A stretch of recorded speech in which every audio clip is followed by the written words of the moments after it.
USA, Romania,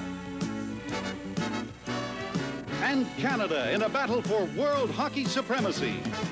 Vienna 77, brought to you by Carling O'Keefe Breweries and General Motors of Canada Limited. This is the one the world watches.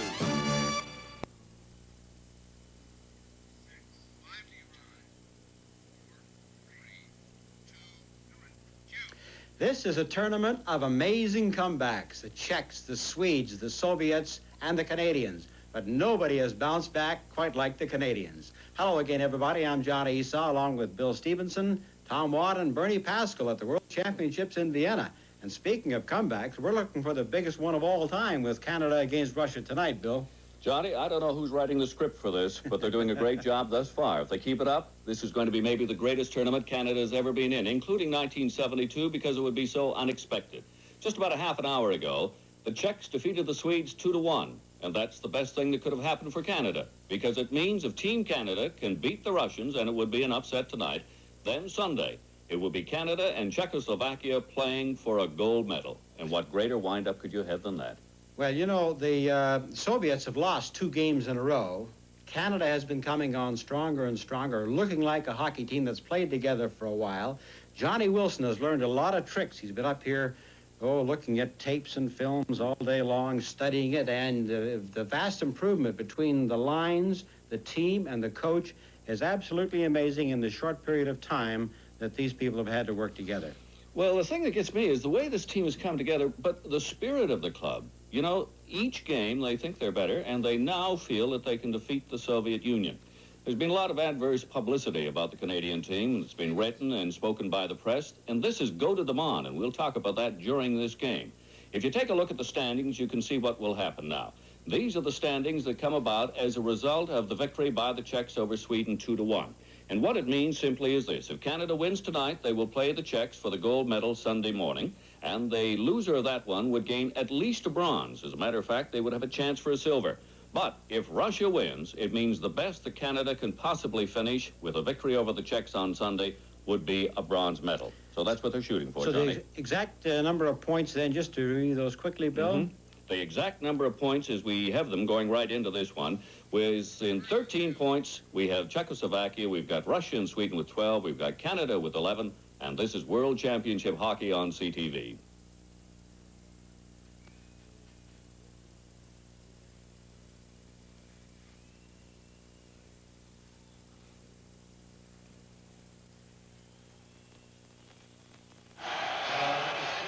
Ralph, they had the wrong points.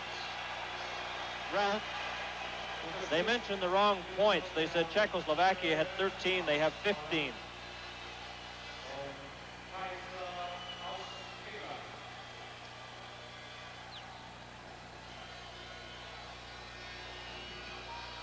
Yeah, 1, 2, 3, 4. They're just lining up to start off right now.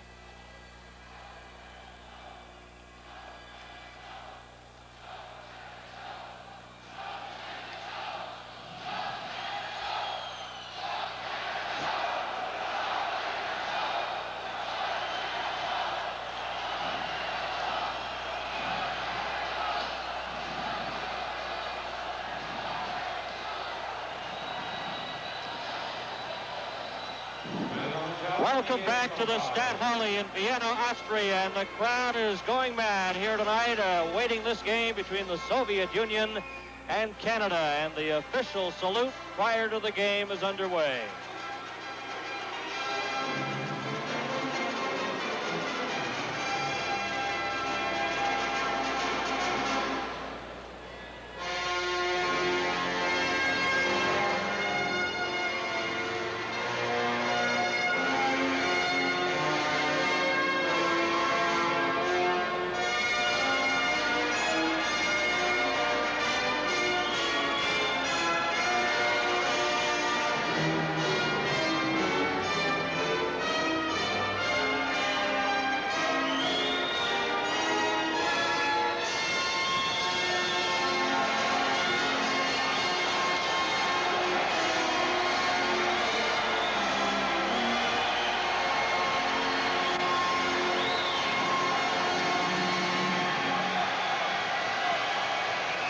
The first period is coming up, and this is World Championship Hockey on CTV.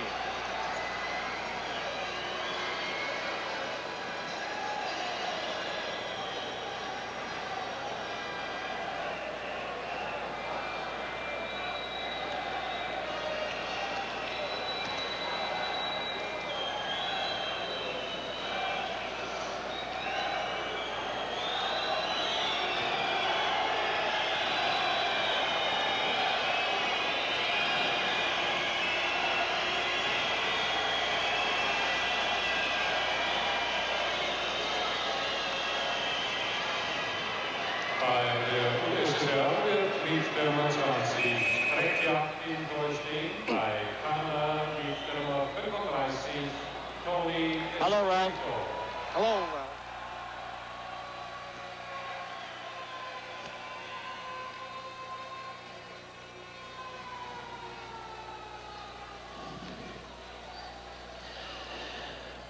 Referee for tonight's game is Raimo Seppänen of Finland. The two linesmen are Kaisla from Finland and Toman from Holland. The referee, Seppänen from Finland.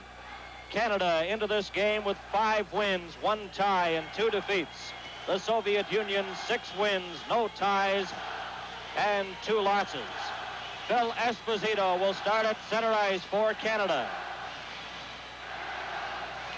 Puck is dropped, cleared over to the far side. Greg Smith is checked by Mikhailov. And the puck goes over the boards into the Team Canada bench. And that took 4 seconds. You can feel the excitement high up in the rafters here at the Stadthalle in Vienna. A capacity crowd witnessing this game as Sagankov clears the puck into the corner.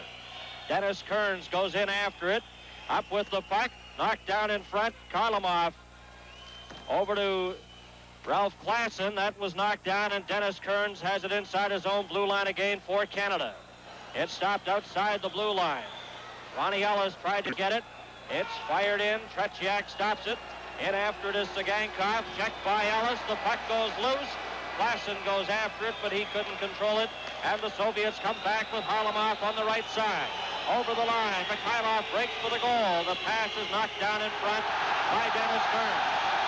Ellis takes the pass on the right side in on goal, and Tretiak kicks that out. At the blue line and out. Phil Esposito, and we have a penalty coming up.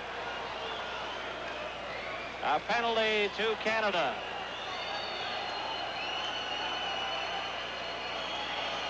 Well, here we see the Canadian bench. They're quite upset by the penalty to Young Smith. He took a charge of Petron. From Vienna, this is World Championship Hockey.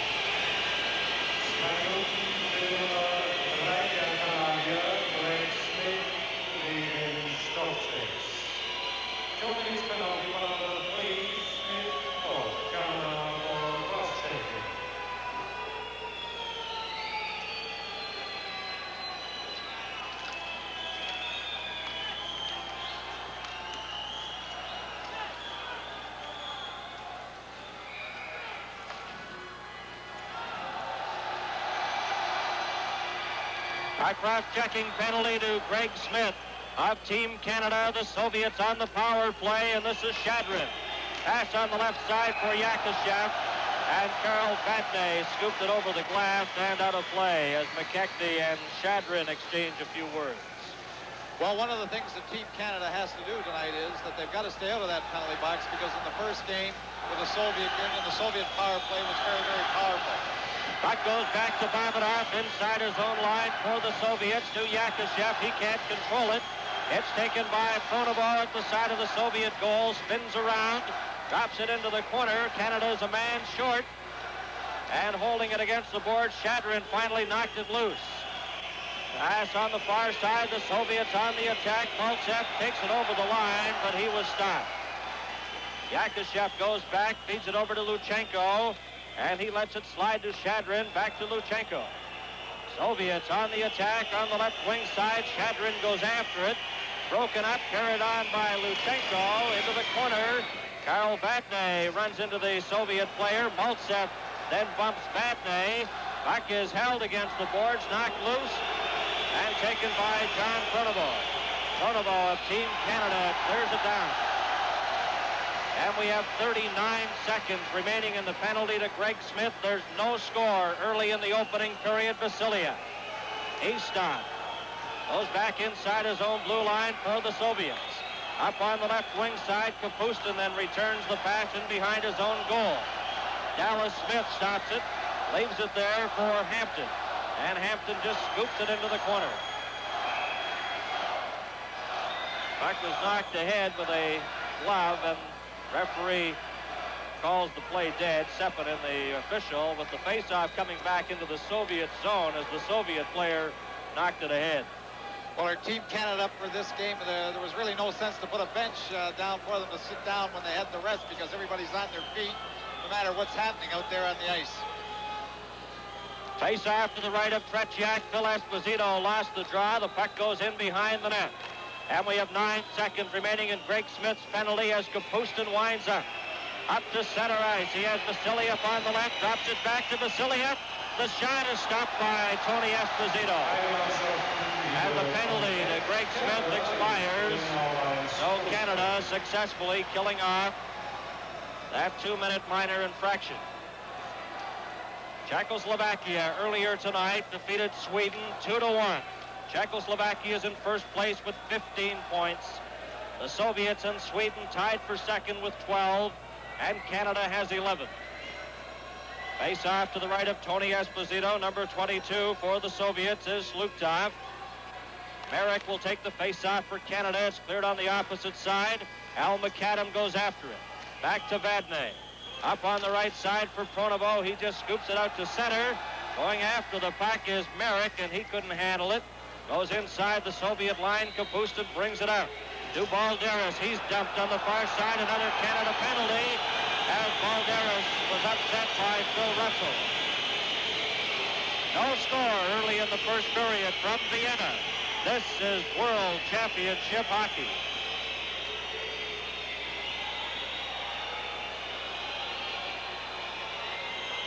Minuten für die Nummer 23, Mikulášov gegen Banstens.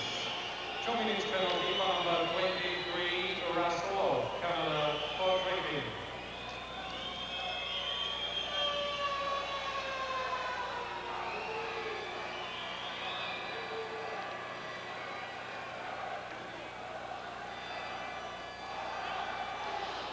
Welcome back to the Stadthalle in Vienna. Bernie Pascal, Tom Watt, as we're ready for this face-off to the left of Esposito. Puck is cleared over. McKechnie then slaps it off the boards, down the ice, and going back for it is Fedosov. Fedosov just bounced it off the boards to Petrov, back to Fedosov. The Soviets on the power play. Russell in the penalty box. McKechnie goes on the far side, bumps with Sagankov, and the puck is slapped back into the Soviet zone. Fedosov just left it there for Petrov right in front of his own goal. Petrov up the middle for the Soviets, watched by McKechnie. Harlamov on the left side, couldn't take the pass. Puck is dropped back to the line of Fedosov, lets it go, kicked out, the rebound is taken at the side. And Mikhailov just failed to send that home. McKechnie in the corner, watched by Harlamov, and the puck is cleared down the ice. And we've played 4 minutes and 8 seconds here in the opening period. There's no score. Canada a man short, 1 minute remaining in the penalty to Russell. Soviets on the attack. On the left wing is Mikhailov into the corner, dumps it in front, a shot, scores! Sagankov. Sagankov puts the Soviets ahead with a power play goal. Well, Petrov made the play, keeping possession of the puck, making a good move at the blue line, slipping the puck through to Mikhailov. Mikhailov drives in deep, looks back into the high slot to Sagankov, shoots all in one motion, doesn't wait, and the puck goes by Tony Esposito. Sagankov from Mikhailov. Here we have Petrov again, over to Mikhailov. Mikhailov looks back into the slot. You notice that Sagankov doesn't wait or set the puck up. He shot all in one motion. Soviets leading 1-0. Dallas Smith in the corner, just scooped it outside his own blue line. Yakashev has it for the Soviets, watched by Wilf Paymont. Paymont takes him out of the play. Luchenko to number 19, Shadrin. And it's back to number 2 for Canada. That's Hampton. To Dallas Smith. Watched by Maltsev. Babanov ran into his check at center. Over the line goes Maltsev. Checked by Hampton. The puck is loose. And it's covered up by Dallas Smith. And Canada comes back. On the left side is Eric Vail. Faked the shot and just cleared it into the corner. Soviets come back with Yakashev. He's stopped. Back in for Canada is Vail in front to LaRouche. Here's a chance for Paymont. And it's stopped by Tretiak. Coming back is Babanov to Shadrin. Shadrin over the line. And covering up is Hampton in front of his own goal for Canada. Hampton up the left wing side to LaRouche. He can't reach it. And it's icing against Canada. 1-0, the Soviets leading. On a goal by Sagankov. And there's the veteran Vasiliev, number 6. Well, he's been hurt. He didn't practice yesterday. He's had a very good series. Here we have the replay again of LaRouche all by himself and the sprawl being made by Tretiak. The Soviet defenseman Babanov coming to clear the puck. Well, Paymont in on top of the goaltender, and the trailing player was Pierre LaRouche, and Canada just failed to tie it up there. This is Vadnais in behind his own goal. Into the corner. Both teams are at full strength. The puck cleared to the Canadian blue line. McAdam just gives it to Vadnais, and he clears it in off the boards. Into the corner. Puck bounces away. McAdam goes in to help out. Runs into Vasiliev. There's a shot. Tretiak stops it. The puck is loose. A backhander. The rebound taken by McAdam. Puck is still loose, and they swing away. It comes back to the line, and the Soviets come out. Kapustin at center ice. On the right side to Balderas, and he's stopped, and Vadnais just clears it out. A break for Canada, but that pass just failed to materialize as Kapustin brings it back. Two players collide. Kapustin runs into Bill Russell. Merrick on the left wing side, tripped by Vasiliev. And there's a penalty coming up for the Soviets, and that shot is taken by McAdam. And a delayed call coming up here. Also, there was an offside, but also the referee had his arm up. And he's signifying now a tripping call to Vasiliev. Well, he was very slow calling that penalty at first. I didn't believe that he was going to call it. He took his time. And then there was a great uproar from Team Canada bench, but Vasiliev certainly did dump the Canadian player. There he is sitting in the box.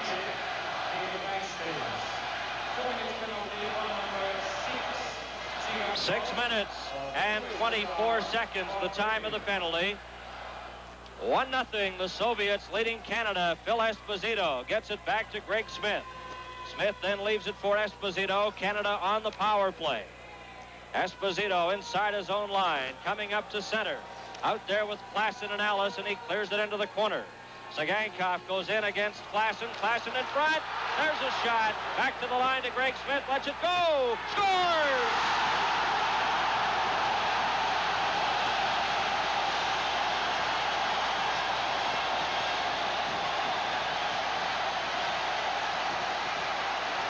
Canada has tied it up. The shot by Greg Smith was slapped in front. Well, Klassen did a good job hustling in, making sure he got possession of the puck, throwing it right out. There's the first shot. Goes back to the point. Here's the shot from Smith. All the traffic in front of Tretiak. I believe Ellis did tip it, and it went by Tretiak for the goal. But Klassen was in there to be first on the puck, and that's what Team Canada has to do. They have to get in and gain possession of that puck in the Soviet end and control it in there. They weren't doing that in the first game. A 1-1 tie, power play goal for Canada, credited to Greg Smith. Puck cleared in behind the Canadian goal, but it's offside. From Vienna, this is World Championship Hockey.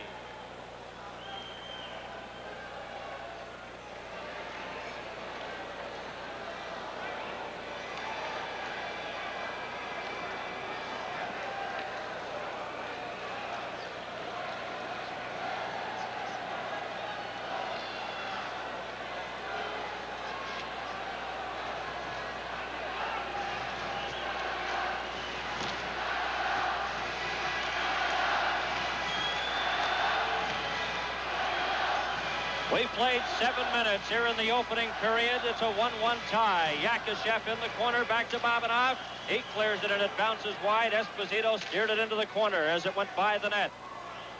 Canada with Rick Hampton. He's stopped by Maltsev. Maltsev with Yakushev behind the net, takes it around the side, and no one there to tap it home. Luchenko moves in. He's checked by Hampton, a bouncing and rolling puck at the side, covered up by Tony Esposito. As the players give Maltsev a going over, that's Paymont. And Maltsev at the side of the goal. Eric Vale, number 28 for Canada. Well, Tony Esposito alertly just jumped on that puck and killed it to get the face-off, and he's been playing better and better with each game, and it looks like Coach Wilson is going to go with him the rest of the series. But he has played very well in the nets for an improved Team Canada. 7 minutes and 27 seconds have been played in the opening period, a 1-1 tie. Sagankov has scored the goal for the Soviets. They credited the Canada goal to Smith, but it might have been tipped by Ronnie Ellis. But there has been no official change on the goal as yet. Into the corner goes Hampton, watched by Shadrin. Off the board, Shadrin left it there. Yakushev in behind the Team Canada goal, right in front, and that shot just went wide as Maltsev let it go. Paymont up on the right side to Eric Vale. Vale lost the puck, and covering up is Luchenko. Shadrin races forward on the right wing side, over the Team Canada line. Shadrin is checked, and the Canadian player Pierre LaRouche banned on his pass. LaRouche has it. Left it there for Vadnais, and Vadnais brings it out.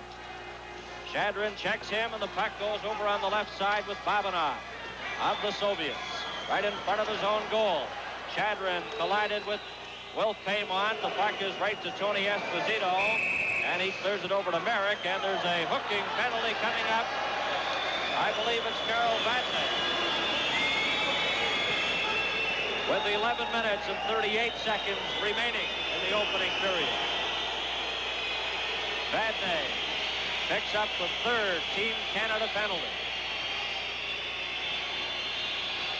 Well, it was very difficult to get that signal. I don't know whether he called the hook or whether he called the spear or what it was, because it was rather an indefinite signal, but that was behind the play, and the two goals that have been scored this evening, both have been power play goals, and it's very important. Team Canada's just got to stay out of that box. They can't afford, not only does it hurt you on the scoreboard, but it takes away from their offensive momentum if they have to continuously kill these penalties.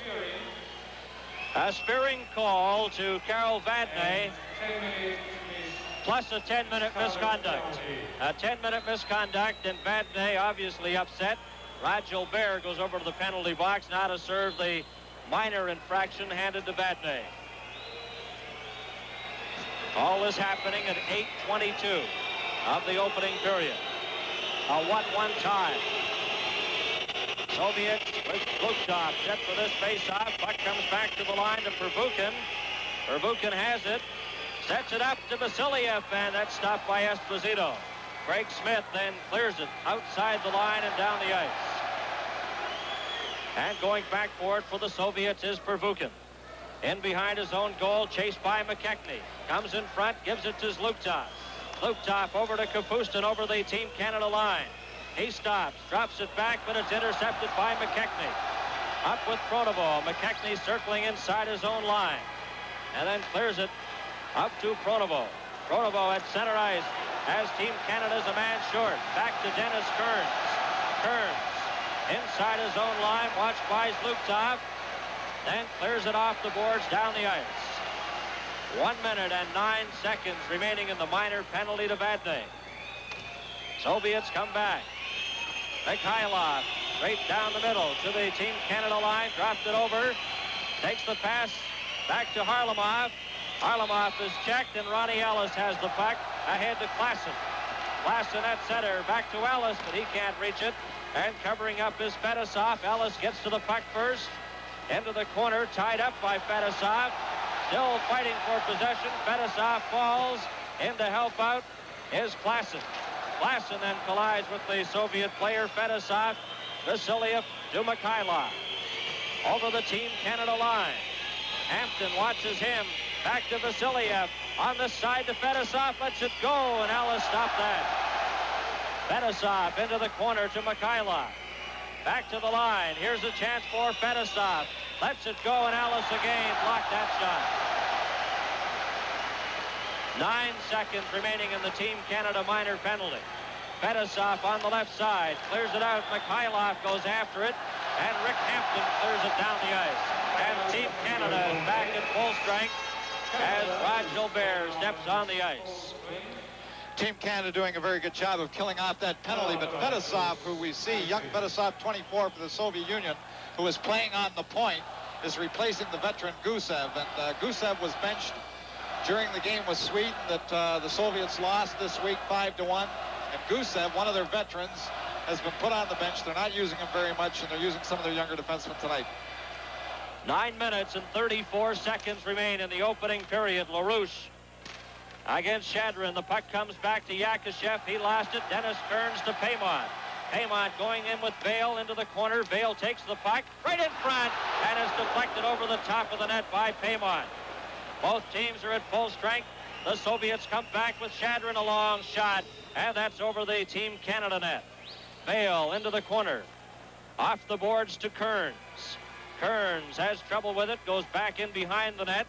Watched by Yakashev, comes straight out in front, then lost the puck, but Greg Smith covers up. Smith ahead to Bale on the left side. Paymont going down right wing. There's a long shot, and that misses the Soviet net, comes all the way to center, where Dennis Kearns has it. 8 minutes and 49 seconds remain in the opening period. Greg Smith takes the pass from Kearns and clears it into the Soviet zone. Babanov to Luchenko. Luchenko to Yakashev. Left it there for Babanov, coming up for the Soviets. A long shot, and that missed the Team Canada net. Dallas Smith around the boards to McAdam. Up to Wayne Merrick. He's checked by Babanov, and there to pick up the puck is Pervukin. Inside his own line to Luchenko. 8 minutes and 17 seconds remaining. A 1-1 tie in the opening period. Luchenko. Merrick broke his stick. Gives the puck out to Balderas. Over the Team Canada line, slashed by Dallas Smith. The puck comes back. Here's a chance for Kapustin, and his weak shot was wide of the Team Canada goal. Pronovo goes in behind the net. Drops it over to Phil Russell. Russell coming back for Canada. Up with Merrick. Clears it into the corner. Hit Babanov. Merrick and Babanov collide. The puck goes loose. They try to get it loose. And Vasiliev clears it off the boards. Here's Russell, his shot, stopped by Tretiak. And the Soviets bring it out again with Babanov. Pass on the far side, Luptov let it go, it's Balderas. Balderas dropped it back, there's a shot into the corner, cleared in front, and covering up is McAdam. As Pronovo lost his helmet as he collided with Balderas. Puck cleared back into the Soviet zone with Vasiliev. 7 minutes and 15 seconds remaining as Kapustin takes the pass. Kapustin is checked by Phil Russell, and they hold it there for a whistle. A 1-1 tie, and from Vienna, this is World Championship Hockey.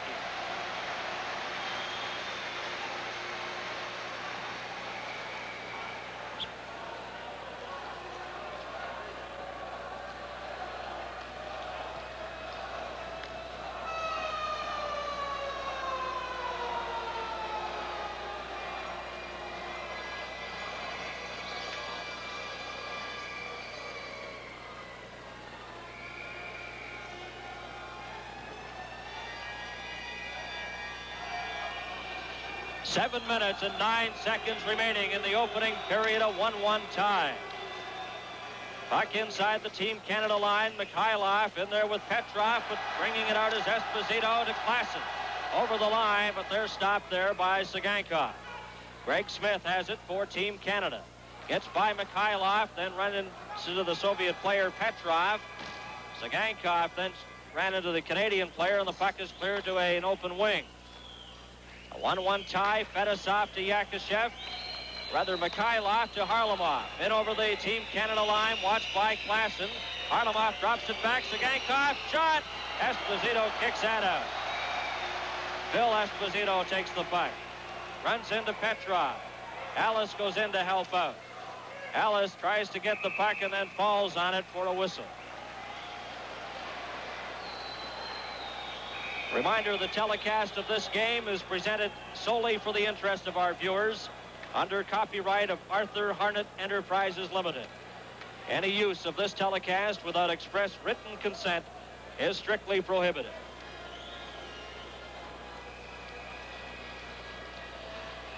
lot of people have helped make a long and difficult series here a great deal easier for all of us. I'm referring to the Air Canada people who have extended every courtesy on both sides of the Atlantic, not only to Team Canada, but also Team CTV. Petrov in the penalty box.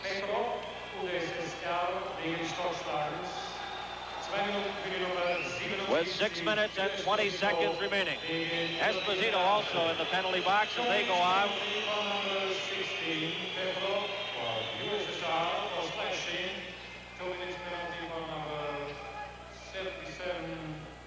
Luchenko goes back in behind his own goal, watched by Paymont. Puck comes to Greg Smith. Into the corner, Paymont takes it. Maltsev checks him. Back to the line. And it's cleared in behind the Soviet goal. Paymont right in front. There's a shot. And it's knocked down in front by defenseman Babanov. Hampton to Paymont in front. Russell goes after it. And covering up is Babanov, and the Soviets come back again. Maltsev in over the line. Yakashev breaks for the goal. That shot goes wide. Babanov has it in the corner. Checked by LaRouche, but gets away from him. Maltsev at the side. His shot. And Tony Esposito makes the save.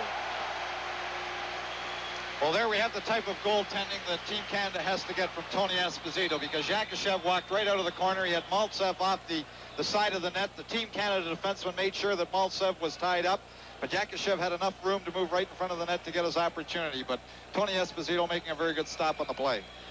A 1-1 tie with 5 minutes and 34 seconds remaining in the opening period. Phil Esposito has 1 minute, 15 seconds remaining in his penalty for unnecessary roughness. Espo, a 34-goal scorer this past season with the New York Rangers. Maltsev takes the face-off against Merrick. Puck goes in behind the net to Dallas Smith. Smith ahead to McKechnie. McKechnie ran into the Soviet player Luchenko, and Maltsev just cleared it back into Vasiliev. 5 minutes and 18 seconds remaining in the opening period. Puck's loose at center. Eric Vale covers up, tries to get it over to Dallas Smith. Yakashev brings it back in for the Soviets.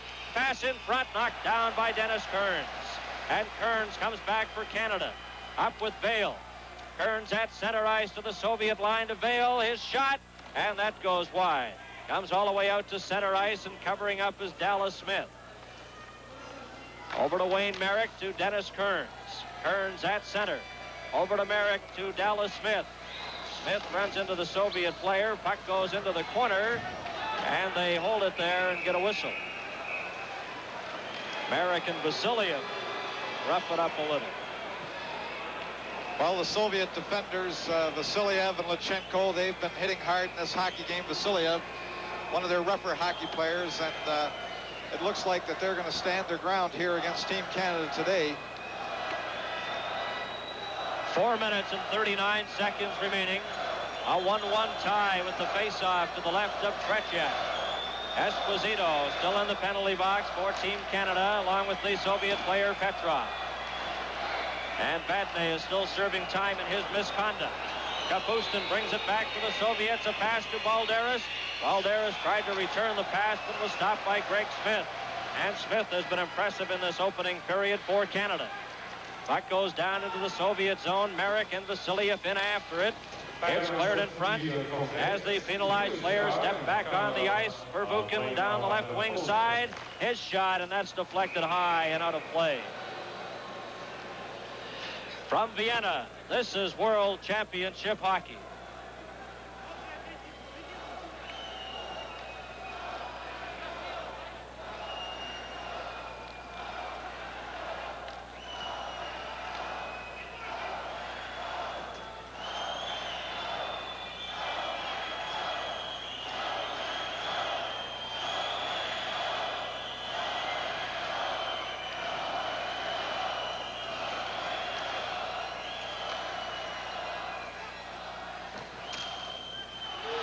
From the face-off, Canada has a break. Merrick clears the puck on the left side. Canada over the lines. Luptov runs into the Canadian player McAdam, and the puck is cleared out by Balderas. 3 minutes and 49 seconds remaining. In the opening period, Canada on the attack. Dallas Smith to McAdam. It just bounced off his stick. And into the corner for the Soviets is Pervukin. Kapustin goes in to help out, stopped by Esposito. McAdam in with Kronovo, and the puck is cleared back out to center with Harlamov coming back for the Soviets. In with Flukov and Mikhailov. In front of backhander, and Tony Esposito stops that. Mikhailov slow getting back into the play as Esposito comes back for Canada. Going in with Kronovo, and he's taken out of the play by Vasiliev. Gives him a shot in the head. Puck is back to the line. Greg Smith lets it go, and Tretiak stopped that. At the side of the net, the puck to Esposito, and it's held there with Esposito and Tretiak. And face-off will be to the right of the Soviet net. Well, actually, Tretiak had trouble tying that puck up, and Klassen had tried to get it loose. It was loose to get it to Esposito for the opportunity, but Tretiak had a little bit of a problem making sure he got the face-off off that loose puck on the side of the net. Back to the live action. The puck is cleared out. The Soviets are stopped by Greg Smith, but carrying on. Petrov lets it go, and that was wide of the Team Canada net. Smith into the corner with Petrov. Esposito jamming away at the puck. Gets by Harlamov, and here's Rick Hampton. Hampton's pass to Klassen. Up with Ellis, and Klassen had trouble with it. The Soviets come back over the line in front of the net, and Greg Smith runs into the Soviet player Petrov. Hampton covers up for Canada to Esposito. Up with Klassen. Esposito over the line. Checked by Fedosov, and Sagankov has the puck on the far side. Checked by Ronnie Ellis. Russell had the puck bounce off him, and the puck too far for Mikhailov. Hampton. There's it off the boards, back into the Soviet zone with Ellis into the corner after it with Sagankov, and it's icing against Team Canada.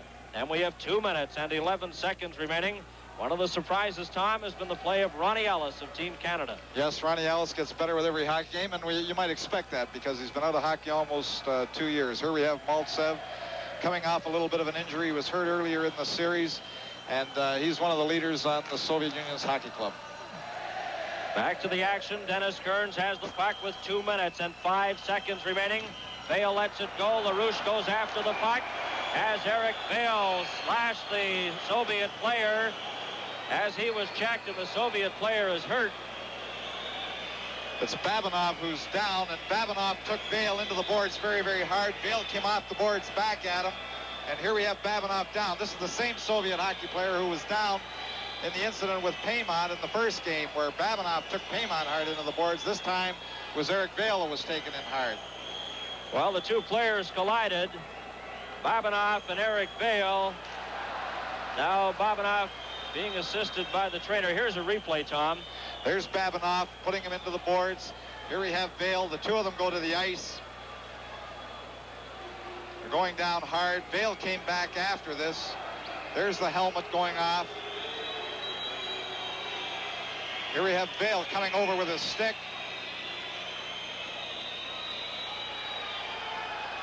And I think he may have made contact with the back of the shoulder. Obviously, if he'd hit him on the head with that shot, it would have been all over, but it didn't look. Well, that was really uncalled for, the play of Eric Vale. And here we have Phil Esposito over at the bench, LaRouche and Vale, and it looks like Vale is being thrown out of the hockey game. With 1 minute and 59 seconds remaining in the opening period, it's a 1-1 tie here. And Vale heading towards the penalty box. Vadnais still in there serving his 10-minute misconduct. And the Team Canada players milling around the timekeeper's bench. Greg Smith is number 3. Phil Russell is number 23. There you can see behind they have the gate open. Whether they're going to put them out through the gate, but the attendants at the end of the rink have it open. Next penalty for number 28, Vale of Canada. Paul Vale is tossed out of the game. Now,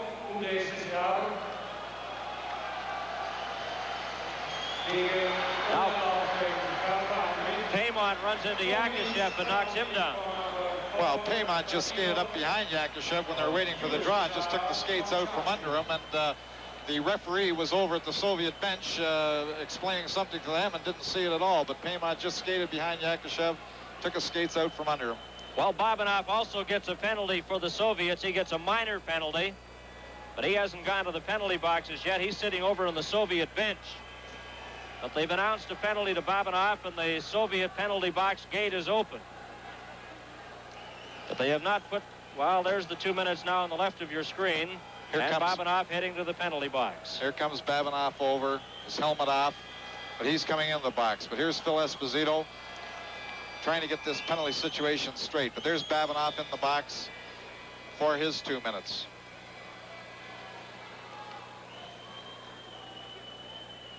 A 1-1 tie with 1 minute and 59 seconds remaining in the opening period. An important game for both teams. Earlier tonight, Czechoslovakia defeated Sweden 2-1. The Czechs are in first place with 15 points. The Soviets and Sweden are second with 12, and Canada has 11 points. Canada must win both remaining games tonight and Sunday in order to win a gold medal. But there are many possibilities. The only thing we know for sure at this point, Sweden cannot finish first. They have 12 points with just 1 game remaining. Sagankov has scored the Soviet goal, and the Team Canada goal was credited to Greg Smith. Well, I believe that the official is telling Phil Esposito that it's a 5-minute penalty and not a 2-minute. I think that he was indicating with his hand that it was 5 minutes. Phil Esposito looking very disgusted about it, but there was no doubt about it. The Vail came back very, very heavily with his stick. Very difficult to hear the public address system here. We're enclosed high up in the rafters here at the Stadthalle in Vienna in an enclosed booth with glass in the front and glass on the side, so it's very difficult at times to hear the public address system.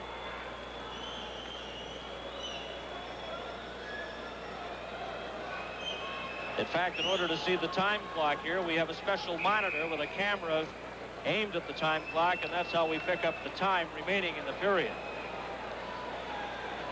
Here we see Johnny Wilson. Back to the live action, and covering up is Greg Smith. Left it there for Esposito. Esposito to Vadnais. Or rather, Dennis Kearns to Ellis to Esposito. Over the Soviet line, Ellis breaks for the goal. Esposito turned around, back to Kearns. His shot! That is deflected just wide by Esposito. Yakashev, checked by Ellis. Back in the corner, Luchenko right in front. Ellis is spun around. Yakashev clears it to Vasiliev. Vasiliev back for the Soviets. Returns the pass. Yakashev over the line.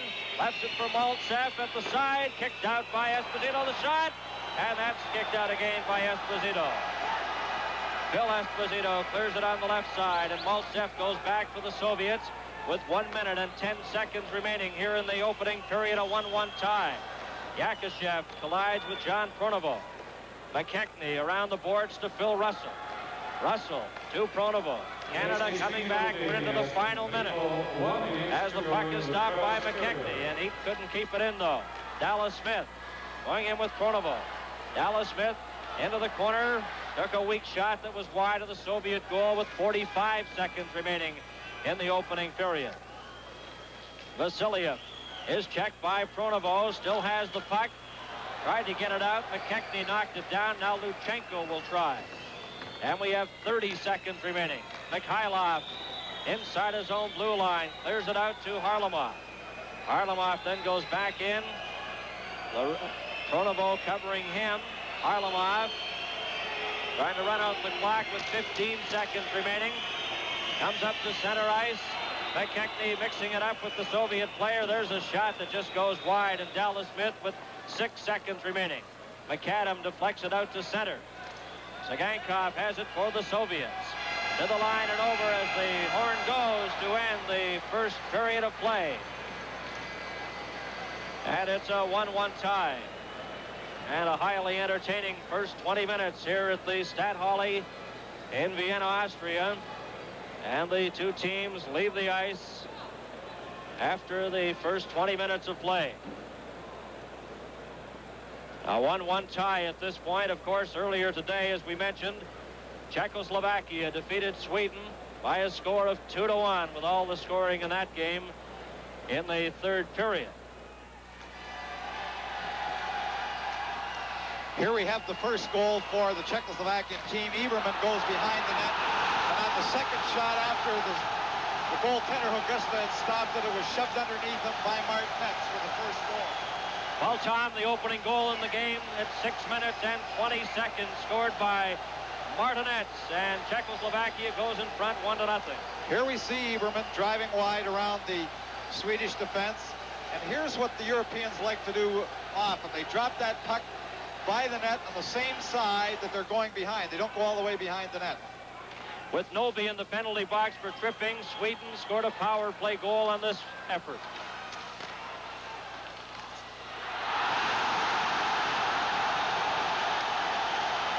While number 24, Hans Jacks, was the player who tied it up. With only 5 minutes remaining in the hockey game, was a power play. Milan Noby being off for tripping at the time. But here it goes back to Stig Salming at the point. Back over across to Weinstock in the circle. And a sort of shot pass over in front of the net is deflected underneath Zorilla by Jacks. And less than 1 minute later, Czechoslovakia scored the winning goal. Haberman takes the puck and fires it home at 15:38 of the third period, and the Czechoslovakian bench empty. Well, it was a long looping pass from inside their own zone. It took a little bit of a bounce. Here it is. Lindgren tries to play it with his stick, is off balance. Eberman gets a stride on him, cuts across in front of the net, and beats the Swedish goaltender Augusta, putting it underneath him before he can get to the far side. Here it is again. There's the little flip, the bounce, Lindgren missing the puck. Here we have Eberman getting the clear-cut breakaway and scoring the winning goal, and making sure now that Sweden cannot win the gold medal. This is World Championship Hockey on CTV.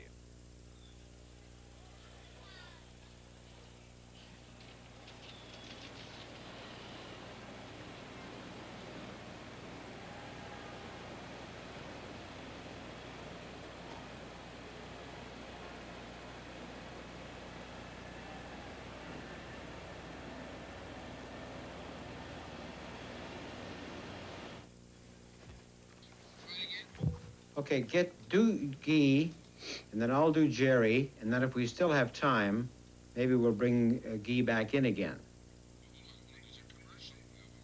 I understand. I'm talking, leave the commercials as is. We'll do Guy, go to commercial, do Jerry, go to commercial, and if there's still time and the highlights haven't come up yet, we'll have Guy standing by. Am I on one?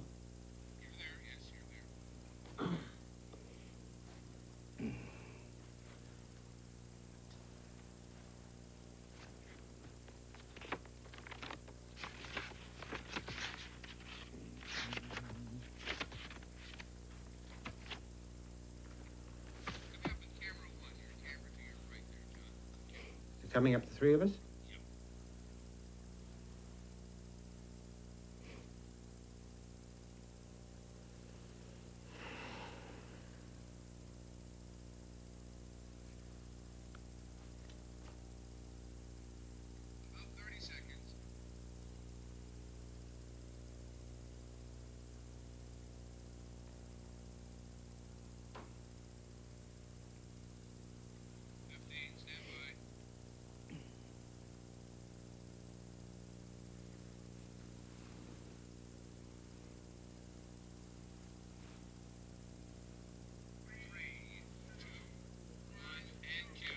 Joining us in the intermission studio is Guy Charon, who unfortunately has a bad left knee there. We could sure use you in good shape today, Guy.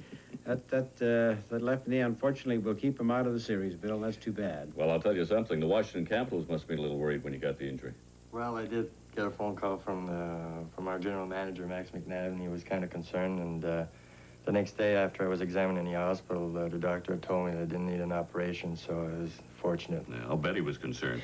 But now, talking about concern, I'm concerned at the stupid penalties we continue to take, eh? What do you think about it? Well, I think, Bill, at the beginning of the game, I thought we were playing really well. We were playing aggressive, but we were really beating the Russians to the puck, and we weren't letting them get organized too much. And then all of a sudden, maybe the referee by calling a couple of penalties, maybe our guys were, well, they are kind of nervous about this game, and maybe they got a little over anxious, and maybe we did get maybe a couple that I'm sure we don't need against the Russians, especially with their power play, but this is something that's part of the game, I guess. Well, I don't think it's part of the game, Guy, because I think that a team should go in there, even if they're up emotionally, they should go in there realizing they can't take a stupid penalty. Now, surely Johnny Wilson, the coach, would have said, look, you've got to play it cool out there, and they haven't. For instance, Paymont taking Yakishev's skates out from underneath him. It was didn't get a penalty, but he was lucky he didn't. That vicious slash, it was the National Hockey League. Clarence Campbell probably would have been throwing the player out for a couple of games. I'm speaking about Vail. Don't you agree? Well, I mean, to what you're saying, it's true, but, you know, I was facing to playing some of the exhibition games in the first game, and, you know, sometimes it's even hard to realize what kind of emotion you get in those kind of tournaments, and I'm sure you hate to see it happening, but I cannot talk for everybody. Maybe at one time I would have done the same thing. I don't know, but like you say, if we keep having those penalties and we do those things, and the referee I'm sure will penalize our team, I think that will hurt it. Well, let's hope we don't do it in the second period. This is World Championship Hockey on CTV.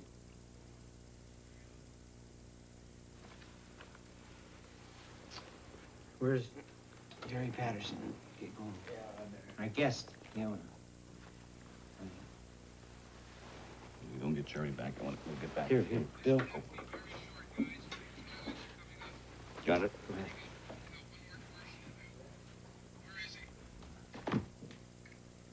Where is Patterson?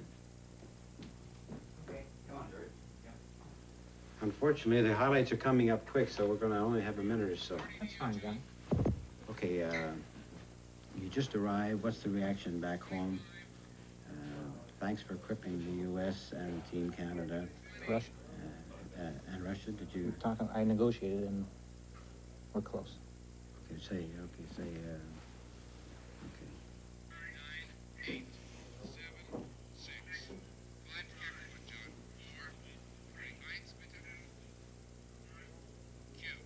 Just arrived in from Canada, Jerry Patterson of CCM, who has equipped all these teams. And Jerry, what's the reaction back home like? I think, John, particularly after the 7-zip win we had over Sweden, that all of Canada was really high.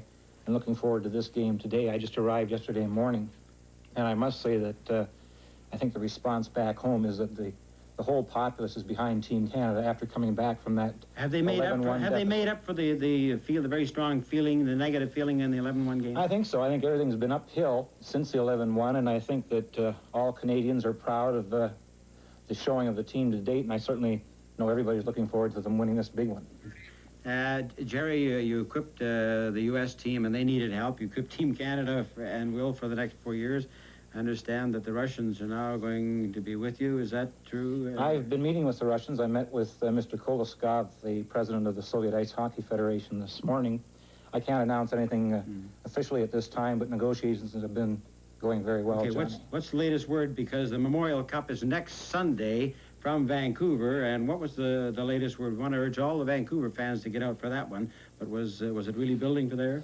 Yes, of course. You're carrying the game, Memorial Cup. We're sponsoring the Memorial Cup, the CCM Memorial Cup, and it's building. I think there's people again are looking forward to the telecast nationally back home in Canada, and it's emblematic of Junior Championship, and we're honored to be sponsoring it, John. Okay, Jerry, thank you very much for joining us, and this is World Championship Hockey on CTV.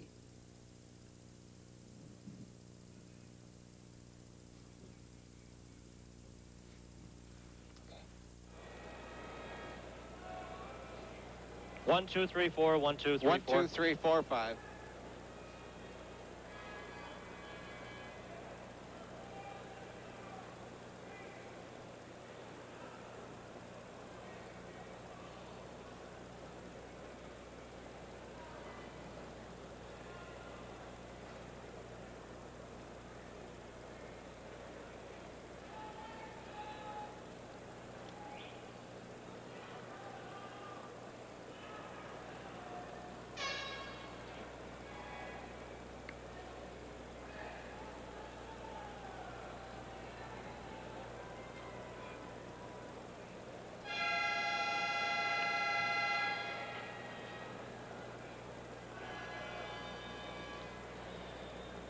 In the first period, the Soviets outshot Canada 11-7. Interesting to note, 7 of the 11 Soviet shots were taken by defensemen, while 4 of the 7 Team Canada shots were taken by defensemen for Team Canada. And oddly enough, defensemen figured in both goals, Tom. Well, Sagankov scored the power play goal for the Soviet Union, and this is one thing that I've been watching their shooting in practice, and as the puck comes across, they don't have to set it up and then take the shot. And on Sagankov's goal, when the puck comes across, he shoots it all in one motion, doesn't wait and set it up. And this is one skill that the Soviet defensemen have, and actually Greg Smith on the Team Canada goal made a very good play too, because the puck came back to the point. He shot quickly, and although they haven't given official credit to Ellis, I do believe that Ellis did tip the puck in from in front of the net. Well, the puck definitely hit something going by Tretiak, and we'll see the highlights coming up shortly here. As the two teams get ready to return to the ice, the officials have made their appearance, and Sagankov is back on the ice for the Soviets, and he's the lone player out there at the present time. But 1-1 tie, and here's a look at the first period highlights. Well, here's Petrov controlling the puck, makes a good play at the blue line, puts it into Mikhailov. Mikhailov looks into the slot. As I was mentioning, Sagankov doesn't set the puck up, shoots it all in one motion. Power play goal. Both the goals scored in the first period were power play goals. And for Sagankov, that's his second goal of the championship. Here's the nice little move by Petrov, getting the puck over the line without the offside. Dumps it through to the Soviet captain, Mikhailov. Here it is now. Doesn't set it up, shoots it all in one motion behind Tony Esposito. And the Team Canada goal. Now watch, you'll see the shot taken by Greg Smith from the point. Ellis is in front, but I believe it bounced off a Soviet defense.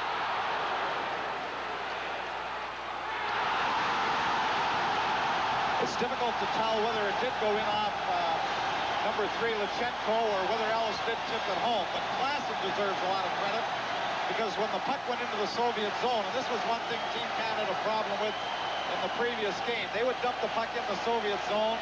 They had difficulty forechecking. Here's Klassen, first to the puck, controlling it, throwing it out front. Phil Esposito has an excellent opportunity.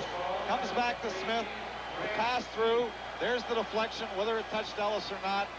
We have Lechenko sprawling over top of Tretiak. That's how it stands now, a 1-1 tie. Earlier today, Czechoslovakia defeated Sweden 2-1, and Czechoslovakia in first place with 15 points. The Soviets and Sweden are second with 12, and Canada has 11 points. Canada still very much in the hunt for the gold medal. A win tonight and a win Sunday would give Canada the gold.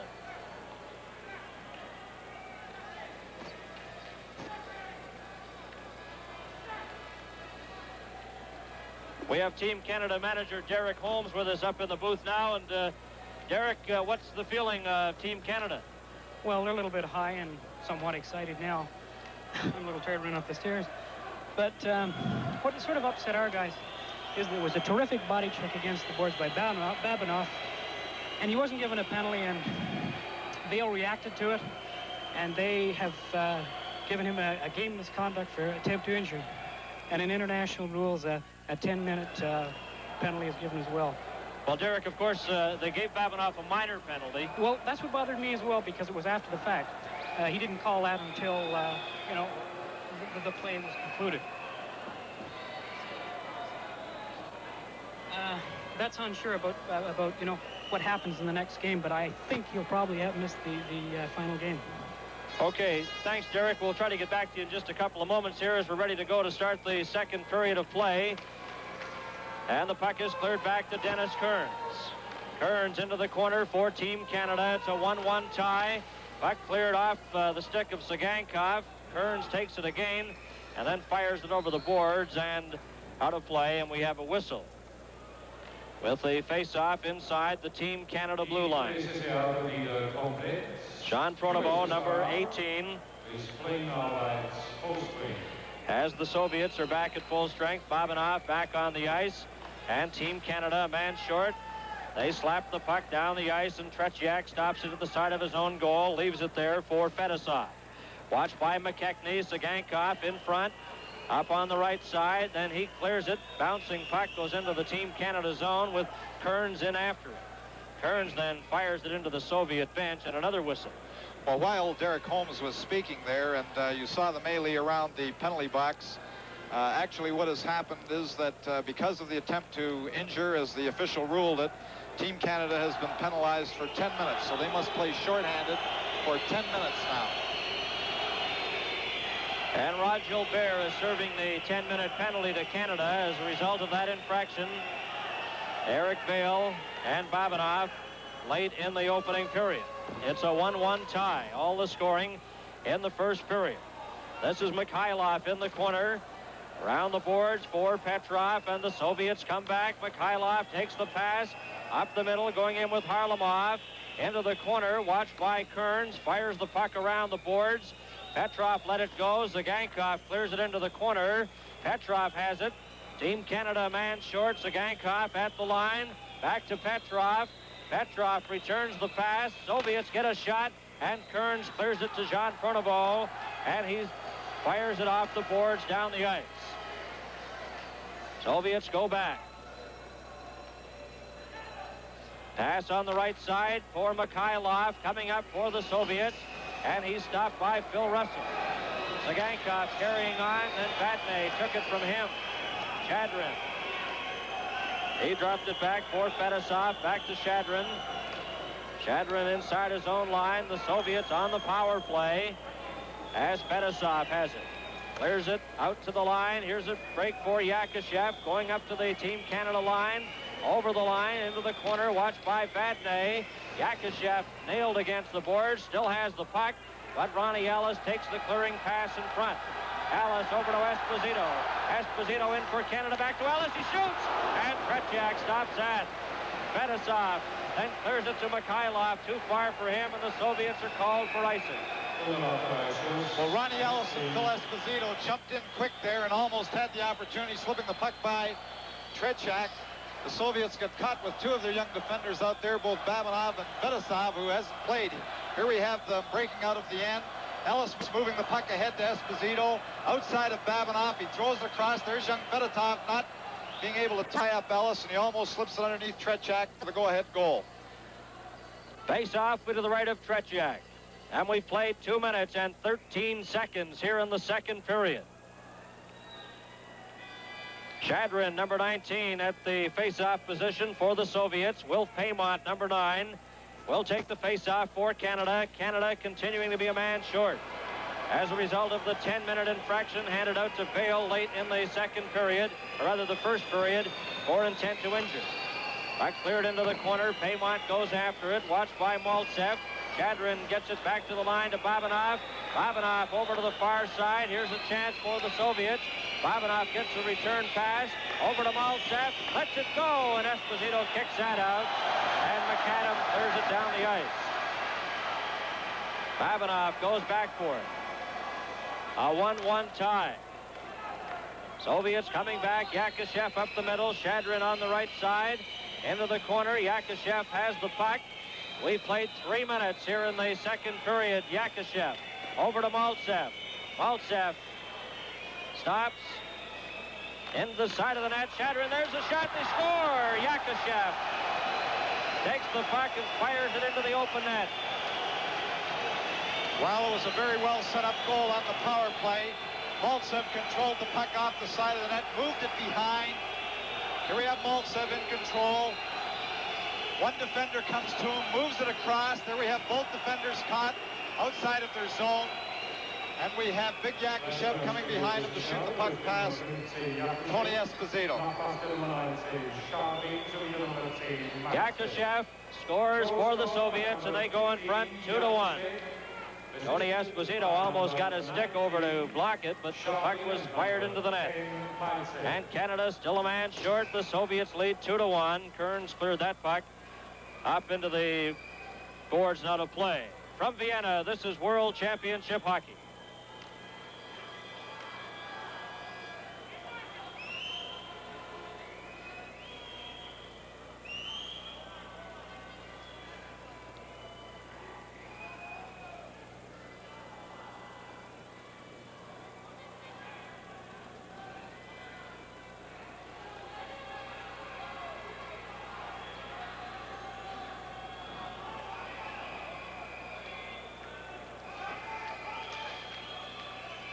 We played 3 minutes and 14 seconds here in the second period. The Soviets lead 2-1.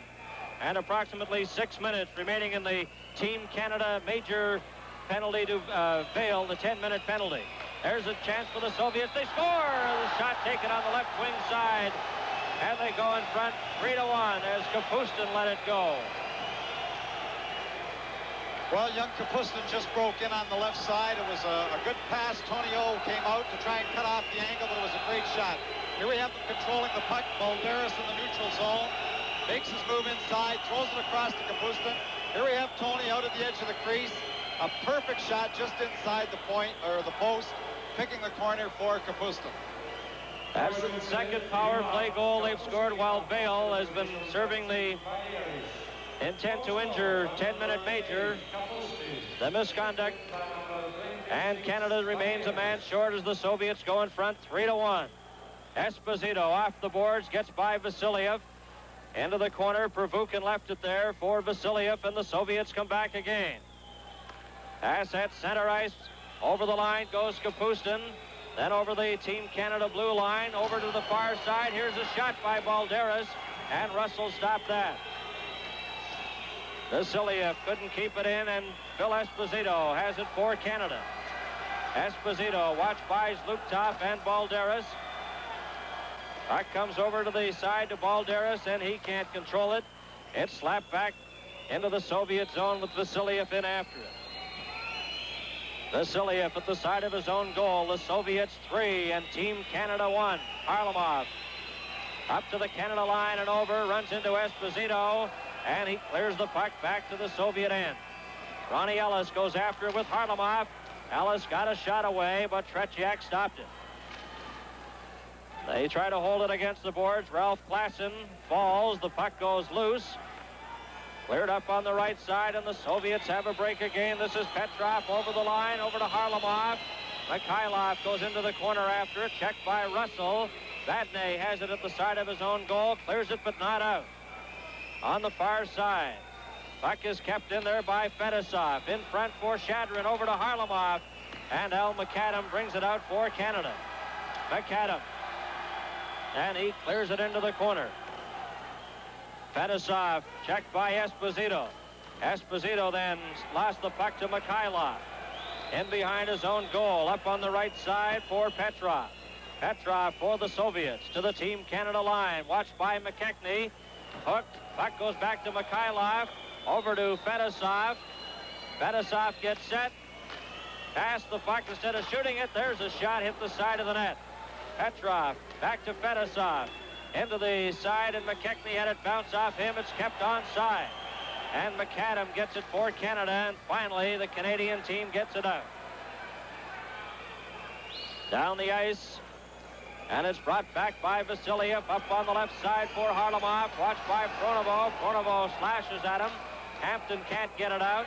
Russell goes into the corner. We played exactly 6 minutes. In the second period, the Soviets lead 3-1. Kept at the line. Here's Petrov. Drops it back. Over to Vasiliev. His weak shot is knocked down by Russell. And Canada comes back. Russell and Pronovo. Canada still a man short. Here's a pass in front. And Russell is dumped. There'll be a Soviet penalty. As Vasiliev upset Russell as he took the pass. Now Russell runs into Sagankov. From Vienna, this is World Championship Hockey.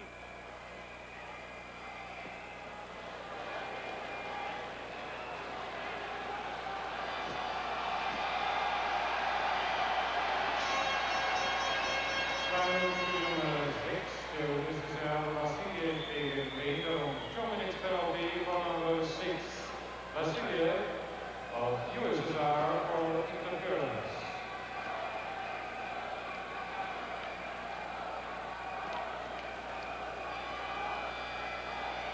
Vasiliev in the penalty box, upsetting Russell. At 5:23 in the face-off to the right of Tretiak. Goes to Babanov. Babanov right in front of his own goal. Luchenko brings it out for the Soviets.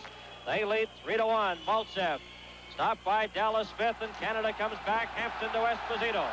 Esposito watched by Luchenko. Gets a shot, stopped by Tretiak as he gloves it and holds on. Well, the penalty to Vasiliev is certainly going to help Team Canada because this is going to even up the sides. And not only did the Soviets score 2 power play goals at this point, but it helps Team Canada in that they're continually trying to kill penalties being a man short. It takes away from any offensive momentum they may be able to muster here. Alan Eagleson is at the penalty timekeep bench. He's always upset about the time as the shot by Ellis went wide as he broke his stick. Babanov clears it out. Puck is cleared over to Babanov. Babanov in front. Over to Yakushev. Yakushev watched by Phil Esposito. Esposito collides with Babanov as Maltsev carries on. Maltsev is dumped. There's a Canada penalty to Dallas Smith. And he gets a call for hooking. And the Soviet player Babanov is on the ice inside his own blue line. And the referee, his calls are very hard to decipher. Referee is Sepinen, but I believe it's a hooking call. Tretiak is right over to the penalty bench. He's left the net.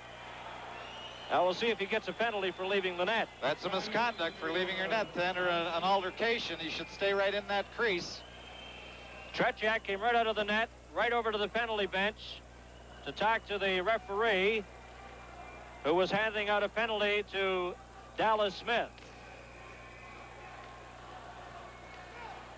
Babanov has a facial cut. As we mentioned, he was sprawled inside the Soviet line out of the play. And Raimo Sepinen, there's the penalty to Dallas Smith. A hooking call.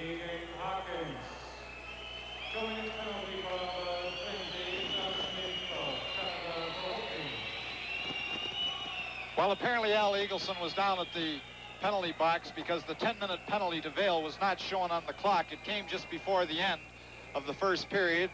And with 12:51 remaining to play, he should have approximately 3 minutes remaining in his penalty, but it was not shown on the clock. And Alan Eagleson is upset about it, and he wants to know why it isn't being shown and when Eric Vail's penalty is going to be up. Well, that's the problem we have, too, without that clock and not knowing the exact time of the penalty. And, Tom, we've just been informed that perhaps it's just less than a minute remaining in the penalty. Well, perhaps rather than the 3 in the minute, they showed the original 2 on the clock, and then we were told later that it was a major penalty of the 10. Perhaps that 2 was shown, and then they changed to the 10, and it was 8 minutes rather than 10, so I'm out a minute on that first prediction. Well, Canada trailing 3-1 as Dennis Kearns clears the puck around the boards. Puck then slapped down the ice into the Soviet zone with Pervukin going back for it, watched by McKechnie. Pervukin brings it out for the Soviets ahead to Petrov, or rather Balderas. Balderas in over the Team Canada line, going in with Luptov. Luptov moves in front of the goal. The puck back to number 12, Pervukin, over to Balderas. Balderas drops it back, gets it again. Balderas at the side, then to Pervukin, into the corner, and Kapustin can't handle it. Goes into the corner to get the loose puck. Kapustin back to Balderas, and he has trouble with it, and McKechnie clears it out. Pervukin back inside his own line. As the Soviets come back, Balderas in with Kapustin and Zlukov. The shot stopped by Esposito, and the rebound was just slapped wide. Dennis Kearns ahead to McKechnie to Rod Gilbert. Gilbert left it there for McKechnie. In front, Gilbert is checked by Pervukin, goes after the puck into the corner. Tries to clear it in front. He's turned around. Pervukin left it there. Soviets are back in full strength. There's a shot in front. And McKechnie just failed to get good wood on that. Back to Russell, lets it go, and he just misses the far side of the net. Vasiliev checked by McKechnie. The puck goes loose. 28 seconds remaining in the Team Canada penalty to Dallas Smith. This is placid for Canada. The Soviets are leading 3-1. And we've played 8 minutes and 55 seconds here in the second period. And Canada clears it in, a bouncing puck stopped by Tretiak. McAdam goes after it. Vasiliev around the boards. And the Soviets come out again. Harlamov has trouble in front of his own goal. Dallas Smith is back on the ice. Smith on the ice. And Canada is back at full strength. Puck cleared. McAdam knocks it down. Takes it at the side, drops it back for Dallas Smith. And he couldn't get a shot away as he was checked by Petrov. Back come the Soviets with Mikhailov going in with Harlamov. Harlamov takes the pass. He scores! Harlamov. Well, what a goal that was. Petrov made the long pass coming out of his own zone. Harlamov took the pass in full flight, just deflected it off his stick to Mikhailov. Here's the pass coming all the way out. Here you see Harlamov just deflected off his stick back to Mikhailov. Creates the 2-on-1 situation. Mikhailov dumps it through. Harlamov draws Esposito, dumps the puck into the net. From Vienna, this is World Championship Hockey. Goal scored by number 17, Kavalamo. Assisted number 13, Mikhailov.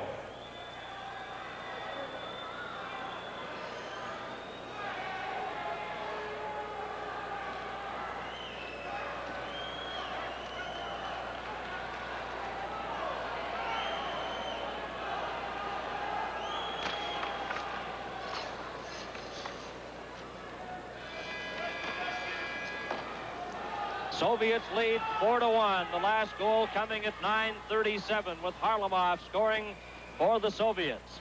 Ellis bouncing after the puck there. The puck comes out. And the Soviets bring it back in a game with Mikhailov dropping it back to Petrov. His long shot. Tony Esposito stops it. Mikhailov after it. Around the boards comes back to Sagankov.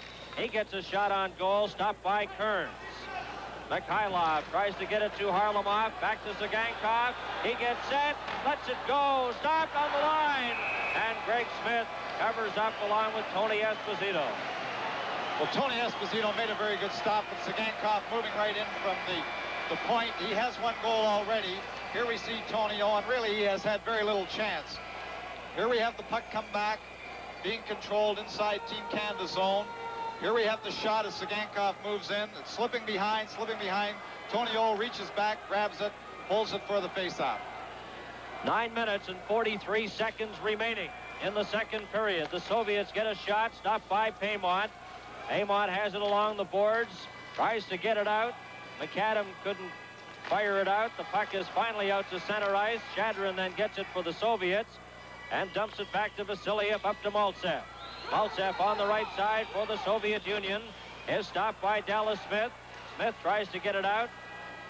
And the puck is cleared back inside the line with Paymont, chased by Yakushev. Out to center to Pierre LaRouche. Tries to get it over to McAdam. That's stopped. Luchenko clears it. And the Soviets come back with Yakushev to Maltsev. Dallas Smith intercepts, though. Dallas Smith to the Soviet line and over. It's offside, as LaRouche was over on right wing ahead of the puck carrier, Dallas Smith. Well, here's Paymont shadowing Yakushev right into the corner. There he's trying to intimidate him there in the corner by actually tried to kick his skates out from underneath him, but he's staying right with him, trying to upset him. Moves into the bench. There's big Yakushev, one of the greatest hockey players in the world today. Ralph Klassen goes off, and he's replaced out there by Wayne Merritt. The Soviets are leading 4-1. Bill Russell clears it into the corner. Vasiliev takes it off the boards. Up on the left side, the Soviets come back with Flukov. Flukov over to Balderas, and Balderas couldn't handle it. Phil Russell has it for Canada. Russell to Rod Gilbert. He tries to get it over to Merrick. It's stopped. Ravukin goes into the corner in behind his own goal for the Soviets. Ravukin then bounces it out off the stick of the Team Canada player McKechnie. Here's a pass in front. Shot to score! Balderas stole the puck.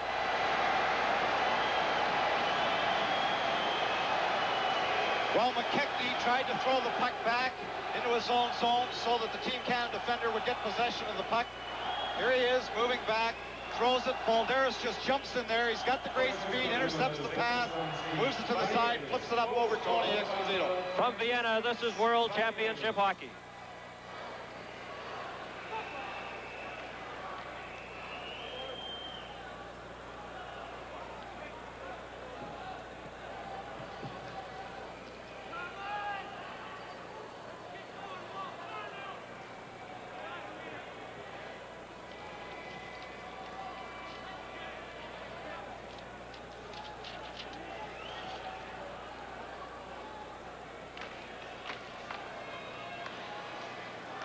8 minutes and 23 seconds remaining in the second period. The Soviets are leading 5-1.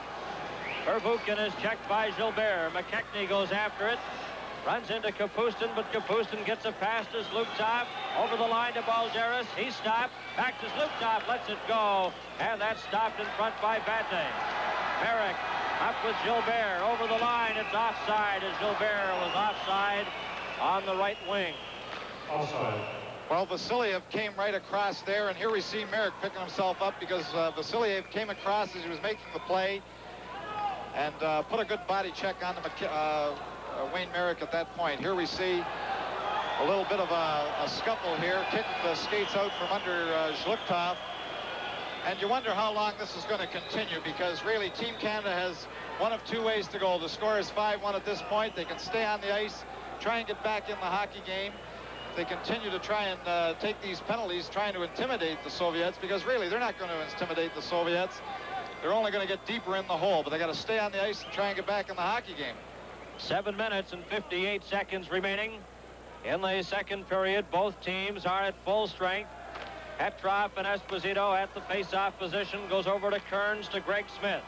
Smith gets a shot. Tretiak holds on for a face-off in the Soviet end. A reminder tomorrow on CTV, a sports special, the 1977 Kentucky Derby, and this is the first leg in the American Triple Crown. The 103rd running from Churchill Downs tomorrow on CTV. Greg Smith off the boards, gives it to Petrov. His shot kicked out by Tony Esposito. Here's the shot from the point, covered up in front as Esposito smothers it. Fetisov let the shot go from just inside the blue line. 7 minutes and 38 seconds. 5-1. The Soviets are leading Canada. They had to play a man short for 10 minutes. A penalty handed out to Eric Vail late in the opening period. Unnecessary roughness as he took a swing at Babanov with his stick. And that was costly for Canada. Here's Petrov's shot. And Esposito clears it into the corner. Harlamov then around the boards. Sagankov slaps at it. He's checked by Klassen. Petrov lets it go, and Esposito again covers up. Well, Tony O has made a few good stops here at this point in the hockey game, but the Soviet Union are just turning it on at this point. Team Canada have given the puck away twice in their own zone for good opportunities. Once from Klassen right onto Petrov's stick. Good shot, but good stop by Tony Esposito. And the face-off will be to his left. Pierre LaRouche and Petrov. Puck goes back to Dallas Smith. Watched by Mikhailov. There's a broken stick out there as the Team Canada player Paymont broke his stick. Over the line, there's a shot, and it's knocked down in front by Zagankov. Soviets bring it back in. Petrov going in with Harlamov. Lets it go, and that hit Esposito. He's hurt. Esposito took that high on the body up in the right shoulder area. And Esposito is hurt, with trainer Rick Noonan being escorted out there quickly. Well, I don't know if Tony Esposito really saw all of that shot, because Petrov, here we see him moving in. The one Team Canada defender, Dallas Smith. He moves the puck to the side and shoots quickly. And I don't know if Tony Esposito saw all of that. You see it hit him just underneath the mask, high up on the shoulder. And he goes down. Right cheek, possibly. Well, bounced off his right shoulder, then up into the cheek, and that's where they're attending right now. Here we see it again, just to the side. The quick shot by Petrov in front of Dallas Smith. The puck high up on Tony Esposito's shoulder, perhaps onto the side of his face, and down he goes, dropping a stick.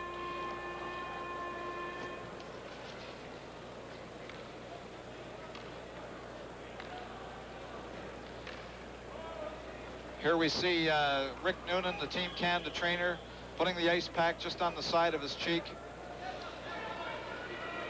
The backup goaltender for Team Canada is Jim Rutherford. And he's at the bench as Tony Esposito is being assisted off. Well, if Tony Esposito goes off the ice in international rules, he either has to be fixed up immediately and back into the crease, or the other goaltender has to go in the net. There is no warm-up period or a time when the goaltender can decide for himself whether he is capable of continuing his play or not. Here he's putting his mask back on and standing in the crease. because he's not allowed to go out unless there's going to be a change. So obviously, Tony Esposito doesn't want to go out of that net. He wants to stay in there. Well, this brings up a good point. When they had the argument about the penalty, when Tretiak came right over to the timekeeper's bench, nothing was said about that.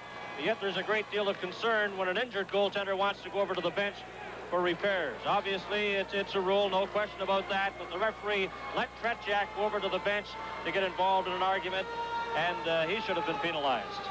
Well, here's a good move by Team Canada. Pronovo brought the doctor out to take a look at him. He's not leaving the net, but there's the doctor, Team Canada doctor, taking a look at Tony Esposito, and this gives him time to collect himself, or if he's not able to continue, he can go out of the net. But that decision is going to have to be made. So as long as they can continue to look at him and examine him here without some pressure from the official, then a decision can be made. And who says doctors don't make house calls? Yeah, isn't covered by OHIP. Well, he didn't have to make too much of a trip, really. It was a short trip out there, and he was helped out there by Rick Noonan. Dr. Simon McGrail was the Team Canada medical official who was out on the ice looking after him. He and Rick Noonan, Team Canada trainer. We're ready to go now. Esposito remains in the net for Canada. We have 6 minutes and 56 seconds remaining in the second period. Maltsev got a weak shot away. Comes back to the line. Slapped out by Paymont. Tries to get it over to McAdam. But it's broken up. The puck goes loose. Paymont goes after it. In over the line. Left it there for LaRouche. Backhands it into the corner. Paymont right in front, and Shadrin brings it back for the Soviet Union. But Yakashev couldn't reach the pass. Hampton. And there's a penalty, I believe, coming up. The referee's got his arm up. Well, the referee is going to give either a holding penalty or an interference penalty to Pierre LaRouche. And that must have been a little bit behind the play, but Pierre LaRouche is quite upset. Here he is arguing with the official about the call. But he's being given the penalty, possibly for holding. This referee's opponent makes up his own signals, I'm sure of it. He just rubbed his elbows with his arms flapping in front. That's an interference call, as I believe it'll be announced.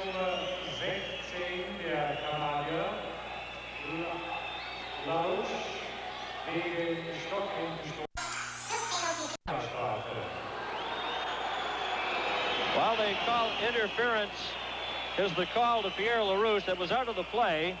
Now there's the call. Do you see the referee what he did? Number 16, LaRouche of Canada. And a 10-minute misconduct. The gate is still open. 10-minute misconduct penalty. Sepinen enjoys giving the misconducts. Walt McKechnie's ready for the face-off, as you saw there, but Team Canada has to get another player in the box. LaRouche, a minor penalty, plus a 10-minute misconduct. Well, here's Rod Gilbert coming over. He sat out the 10 minutes for Eric Vale, and now he's coming over to sit out another 10 minutes, so Rod Gilbert is not going to see all that much action tonight, sitting out these misconducts. 6 minutes and 29 seconds remaining in the second period. Vadnais goes into the corner for the puck around the boards to Russell. Russell gets it again, then clears it ahead. Pronovo just failed to get it. Vasiliev covers up for the Soviet Union. The Soviets are leading by a score of 5-1. Up on the right side, Shadrin.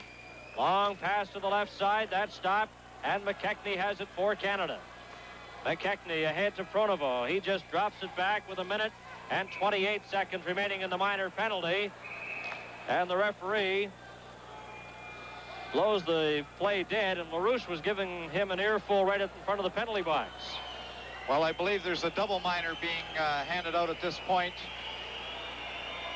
Here we have Walt McKechnie coming over and in the box. And Shadrin is the Soviet player going into the box. 2 minutes each. They're either high sticking or roughing, but they're both in a little scuffle just in front of the penalty box. There we see Shadrin in the box, the Soviet player. So that for 1 minute and 26 seconds, Team Canada is going to play 3 men to the Soviets 4. We'll need a computer to figure out the time in these penalties. 1 minute 26 seconds remaining in the minor penalty. initially to Canada. And Shadreen in the penalty box. And back to the action. The puck is taken off the boards and down the ice. 5 minutes and 48 seconds remain in the second period. Vasiliev goes in behind his own goal. Lassen bumped with Pervukin. Here's Luktov. Back to Vasiliev. Vasiliev to the Team Canada line. Watched by Vadnais. Goes in behind the Canada goal. Still has the puck. Out to Balderas. Balderas stops. Balderas, number 26, has scored one of the Soviet goals. Gets it back to Vasiliev. Canada with just 4 players, including Tony Esposito out there. And the Soviets have the extra man at this point. Back to Vasiliev. Vasiliev into the corner to Balderas. In front, there's a shot. And that just went wide and cleared down the ice by Phil Russell. 31 seconds remaining in the first Team Canada minor penalty to LaRouche, his minor. And that's when Gilbert will step on the ice, as LaRouche will still serve time in his misconduct. Russell cleared that puck out to center ice, comes over to Vasiliev. With 10 seconds remaining in the one minor penalty to Canada, Tony Esposito off the boards. Gilbert gets set to step back on the ice. As Vasiliev has it inside his own line, the Soviets come back. Oh, and Russell ran into Balderas and knocked him down. And their referee is signifying a penalty, and Russell felt that, as no doubt did Balderas. From Vienna, this is World Championship Hockey.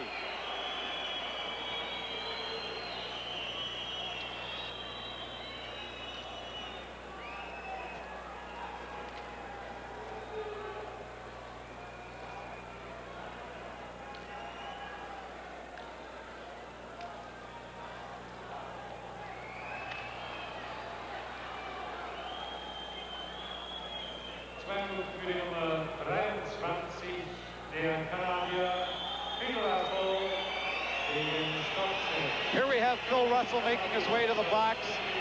He hit Balderas with a devastating check, but he was called for cross-checking, got too much of a stick-up in there, and he's in the box along with LaRouche, who is serving his misconduct, and Walt McKechnie, who has his minor penalty, along with Shadrin for the Soviet Union. 4 minutes and 26 seconds remaining in the second period. The Soviets 5 and Canada 1. Mikhailov left the puck there, and bringing it out is Petrov. Petrov then drops it back to Zagankov. Zagankov to the Team Canada line, watched by Klassen. Turns into the corner. Checked by Mikhailov. The puck comes back to the line. Over to Zagankov. He gets set. Lets the shot go. Knocked down in front. Gets the puck again. There's a shot, and Tony Esposito stops that. As Shadrin steps back on the ice for the Soviets. Around the boards it goes. Petrov has it. Soviets at full strength. And the puck is intercepted by Walt McKechnie. Watched by Mikhailov. Gives it to Kearns. Over to Greg Smith.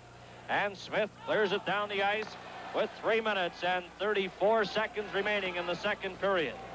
Zagankov brings it out for the Soviets to Harlamov. He's stopped by Esposito. Bill Esposito, number 77, is the Team Canada player of jump. Dennis Kearns was upset, and there's an interference call against the Soviet player Zagankov. Well, I believe the only person who's really been intimidated tonight might be the official, because really it was an interference call. Zagankov upset Dennis Kearns, but he wasn't going to call it until everybody yelled. And then finally put Zagankov in the box. But he's pretty slow in making these calls. And he's not too sure about the call once he's made it, but the crowd seems to be affecting his judgment. Referee tonight is Raimo Seppänen of Finland. And there'll be a lot of questions asked about his officiating in tonight's game. It is not what you'd call of World Championship caliber. Zagankov in the penalty box with 3 minutes and 20 seconds remaining. Make no mistake about it, Team Canada has certainly deserved some of their penalties. Bale, for one, deserved his 10-minute, but there have been several questionable calls to both sides here in the second period. Back in behind the Team Canada goal. Kearns off the right wing side, intended there for Paymont. He couldn't handle it. There's a shot by Pervukin, goes wide of the Team Canada goal. Balderas goes after it, runs into McAdam. Greg Smith goes in to get the puck. Checked by Zlukov. Balderas has it. Back to Zlukov. His shot goes wide. Paymont and Zlukov after the puck. Paymont has it for Canada. Back to Dennis Kearns in front of his own goal on the left side. Smith. Greg Smith then just scoops it to the Soviet line. Balderas goes after it, but McAdam gets there first. 2 minutes and 28 seconds and 1 second remaining in the penalty to Russell as Team Canada is back now at full strength. The Soviets are a man short with Zagankov still in the penalty box. Pass intended for Balderas, cleared down the ice, and going back for it is Greg Smith. Team Canada changing on the fly. Smith a pass on the right side for Ellis. Ellis to Rick Hampton. Hampton going up with John Fornevo. Checked against the board, still has the puck. Hampton in the side, in front for Ellis. Gets set, shot, and it goes wide. Back to the line, Dallas Smith lets it go, and Tretiak loves it. With 31 seconds remaining in the Soviet penalty to Zagankov. Well, this is what Team Canada has to have. They have to have the odd power play and try to get back in this game offensively, and they're putting a little pressure now on the Soviet Union when Zagankov is in the box for upsetting Dennis Kearns. Time remaining on the right of your screen, you saw a moment ago. 1 minute and 50 seconds here in the second period. And the Soviets leading 5-1. Canada on the power play. Vadnais drops it over to Hampton in front for Esposito. Bounces over to Jean Pronovo. Pronovo back to Vadnais. He clears it into the corner to Ronnie Ellis. Ellis checked. And the puck cleared all the way back into the Team Canada zone with Vadnais back after it. 10 seconds remaining in the Soviet penalty. Phil Esposito winding up for Canada. Coming up to center. He has Pronovo on the left, Ellis on the right. Takes it in, drops it back to Hampton as the Soviets return to full strength. Ellis in the corner in front. Here's a chance for Hampton. Back to Pronovo. Backhander, and it just goes wide. Pronovo has it again. Esposito slaps away at it. Zagankov checks him, and the puck goes loose. There's a pass in front. Esposito goes after it. And we're into the final minute of the second period. Hampton slaps it as Esposito's dumped. And the Soviets clear it back into the Canadian zone with Vadnais back to retrieve it. Vadnais straight up the middle for Canada, going in with Pronovo, lets it go, and that's stopped by Tretiak. In behind the net, Pronovo falls, and the Soviets come back with Mikhailov. Tries to get it to Petrov, and that just failed to click. 29 seconds in the second period remaining as Hampton brings it back for Canada. Going in with Ellis. Hampton is checked, goes after the puck, but Petrov clears it but not out. Esposito with 18 seconds remaining. Into the corner. Here's Pronovo trying to clear it in front. Checked by the Soviet player Petrov, and they hold it there for a face-off with 10 seconds remaining. Reminder, coming up tomorrow in Toronto, the 10th anniversary figure skating show at the Toronto Cricket and Curling Club. And Johnny Esau has asked us on behalf of CTV to wish all concerned the best of luck. And we'll have the anniversary figure skating show 1 week from tomorrow on CTV. McKechnie gets the puck over, but Harlamov breaks away for the Soviets. His long shot, and that misses the goal as Esposito saw it all the way. 2 seconds remaining, and the horn goes to end the second period of play. And the players start filing off to end the second period here at the Stade Holly in Vienna, and that 10-minute penalty very costly. 15 shots by the Soviets in that period, 6 for Canada. From Vienna, this is World Championship Hockey on C. 6, 5, 4, 7, 2, 3, 2, 1, cue. Well, joining us now is the Pop Shop Kid, the only better-looking kid than Guy Sharon in the studio right now. Eddie Shack has joined us. He was down below looking at the hockey game. He's now joined us to give us some of his comments on that first period, a period that saw Canada playing 1-1, took a 10-minute penalty. Amazingly enough, the Soviets scored only 2 penalties, though they had a man advantage for 10 minutes. Now, that's something you wouldn't have believed 5 years ago. But as a matter of fact, that is what happened. And Eddie, you were right to buy the boards, looking at it all. And what kind of a feeling did you get? Was how much of it was deserved? How much of it is recklessness? And how much of it is just totally uncalled for? Well, first of all, our players are really excited about the game, and they are going for whatever you want to say. That blood. They're going for blood. You know what I mean? And with all our players, and with our fans being there, there's such a there's something about this hockey that I don't know what makes us do or want to feel, or like, no, we can play hockey, but they don't want to hit or whatever. They just started laughing at us, and I think that's making us more angry and miserable. And with the high sticks, we are high sticking. You know what I mean? Do you think maybe, Eddie, that, and maybe you can answer this too, Guy, that instead of going into this a hockey club versus a hockey club, we're going into it as an ideology, a democracy against communism almost, and that's the battle, not a hockey game. And it's absolutely that if they would retaliate, I think that would be the best thing that ever happened to us. Then I'm pretty sure that they're in pretty good shape and they could go with any of us. Yes, but they are so well disciplined. Oh, I've seen hockey. I followed this international hockey for many years. I've never ever yet seen a Soviet player drop a stick. Never mind the gloves. Never drop a stick. And we should have known going into this hockey game that you can't do that. Because, you know, when we were on the ice, when we were at full strength, I think you'll agree with this, that we were actually outplaying the Soviets. Yet we're down 5-1, and 2 of them came after it was 1-1. They popped in 2, made it 3-1, and suddenly, 2 minutes. I don't know. Well, I'll tell you. Just a minute, I'd like to hear Guy. True, but, you know, like Eddie was saying, the emotion in a game like this is just unbelievable. And probably what really turned it around is the major penalty that was given to Eric Vale. I think even at that time, if it would have been just a minor penalty, I think going into the period, maybe we wouldn't have had a deficit of maybe 5-1, and we would have maybe been able to come back and do better. But I think that really hurt the team. And as far as the emotion, I think there's really a lot inside the players, and these things, you know, they're bound to affect you. And whether the Russians, they can handle it. It seems like every year we watch them play, they might have a power play for 2 minutes, and they might keep the puck for 1:59 and then take the shot for the goal. But this is different than our brand of hockey, too. Don't you think, though, Guy, that the Russians were there to be taken tonight? There's no doubt.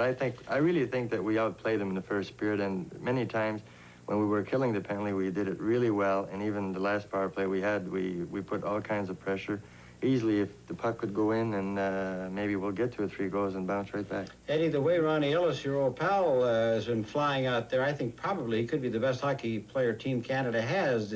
Maybe you should have put the blades back on. No, I was going to bring my skates and my stick and go along the boards like that. But I had the fans up there, and they were yelling, "We want Shaq," and I was right with them all, and I with the Canadian flag and saying Chimo and everything. It's absolutely so exciting. I feel that we have to, give them another little bit of a lift, and then I think that if they come out this third period, I guarantee you, if they just say, look, we're just going to play hockey, and they could score 5 or 6 goals. There's no problem there. Let's take a look at another thing, though. This Sepinen is calling, I think, a very bad hockey game. Canada's deserved a lot of the penalties.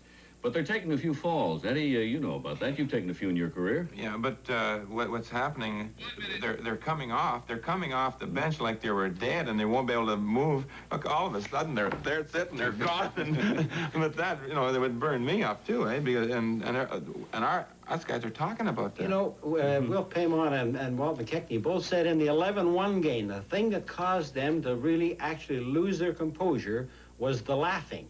That is to say, the Russians laughing at the Canadians. Now, you mentioned that, and Guy, would you reflect on that? Well, true, especially if the referee kind of gives us the penalty for it. They'll turn around at you, they'll wave their glove at you, or they'll smile, and I don't think there's anything more frustrating, because really, what he's saying is that you took a stupid penalty, and that made you take it, and really, you kind of wish, like Eddie was saying, that he would retaliate back at you, and he doesn't. That's what makes it more frustrating.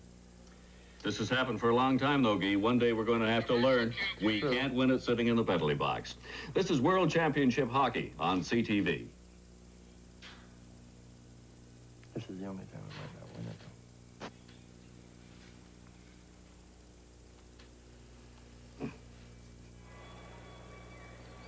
though. Ralph, do you want to do any of those cues now? Do you want to do any of those cues now? From Vienna, this is World Championship Hockey.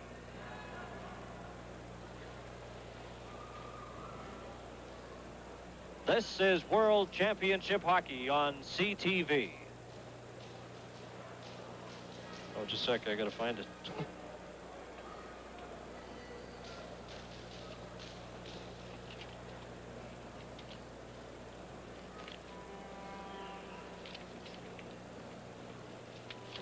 Have I got time to do it now? The telecast of this game is presented solely for the interest of our viewers under copyright of Arthur Harnett Enterprises Limited. Any use of this telecast without express written consent is strictly prohibited.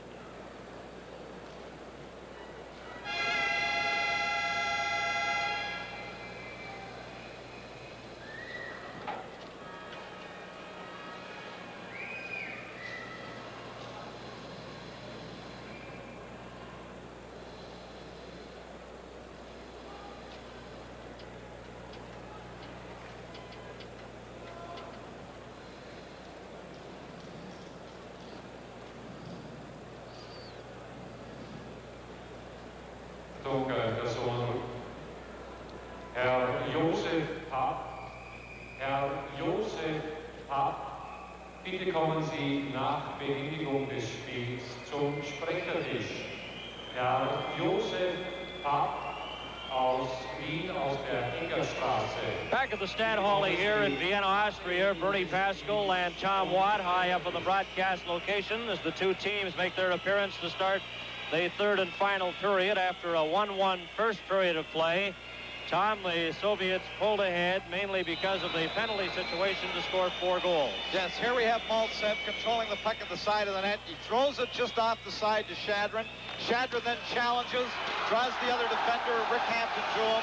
Yakashev coming in from the side, shoots it by Tony Esposito. And for Yakashev, that was his 6th goal of the championships. He also has 3 assists. Well, the key to that play, of course, was, here we see it again, Maltsev dropping into the side with Shadrin challenging to draw Hampton to him so that Yakashev can come free off the side of the net to score the goal easily. Here we have Balderas, second power play goal in the long penalty. Just passes it over on the side to Kapustin. Kapustin has a low shot, just a perfect shot. Tony Esposito was out on the edge of the crease, but the shot just gets inside the post. Good shot, second power play goal on that penalty to Eric Bale at the end of the first period. Here we have Balderas, this young pair, Balderas and Kapustin, very exciting. Balderas throws it over. Here's Tony Esposito out of the top of the crease, but the shot is just inside the post for the second power play goal. Now this is real skill. Here's the long pass from Petrov. You notice Harlamov just tip it to Mikhailov. Mikhailov threw in the 2-on-1 situation for the goal by Harlamov. Well, Harlamov getting that goal, and that was his 9th goal of the championships. And he's certainly still one of the mainstays of this Soviet hockey team. Well, this is what the Soviets like to do. They like to throw this long pass. Here it is again. Petrov, the long pass out of, look, just that little tip from Harlamov over to Balderas.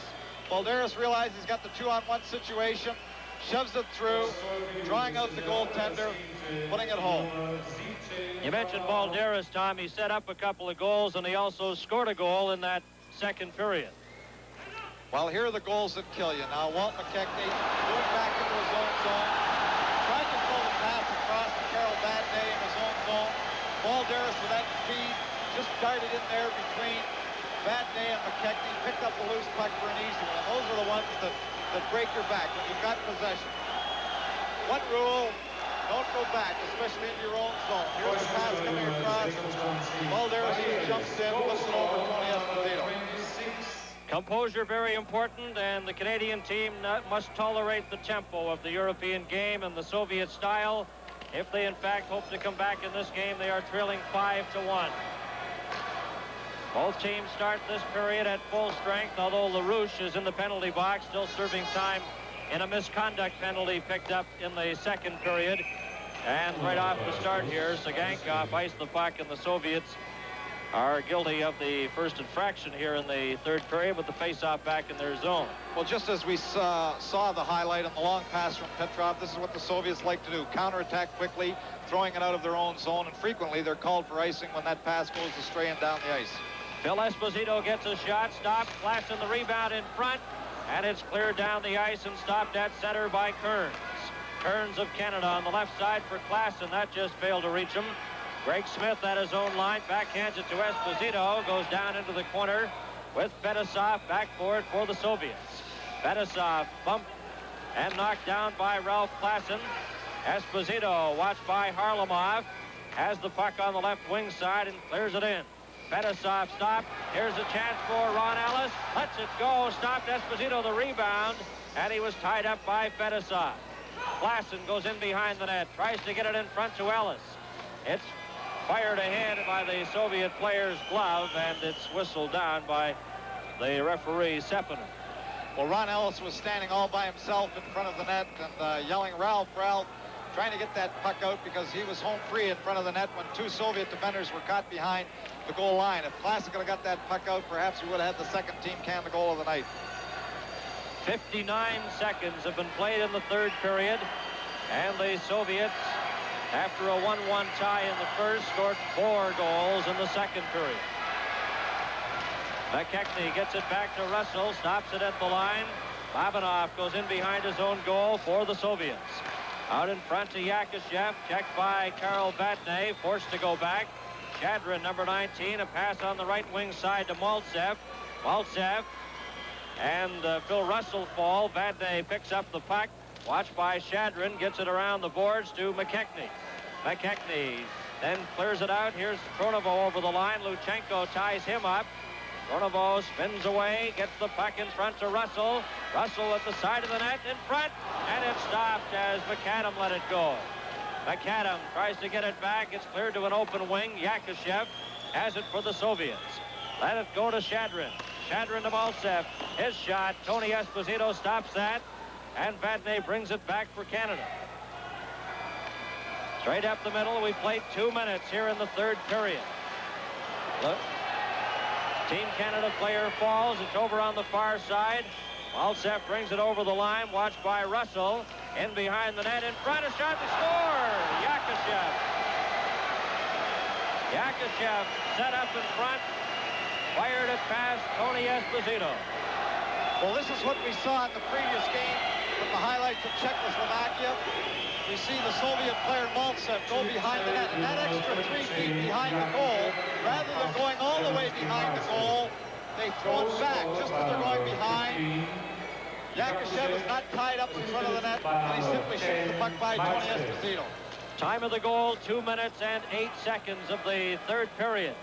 It's 6-1 for the Soviets over Canada, and the puck is cleared down the ice, and that'll be icing against the Soviets. Czechoslovakia earlier tonight defeated Sweden 2-1. Czechoslovakia leads with 15 points in the World Championships, and they'll play Canada on Sunday, and we'll have that game for you on the full CTV network. Paymont in the penalty box.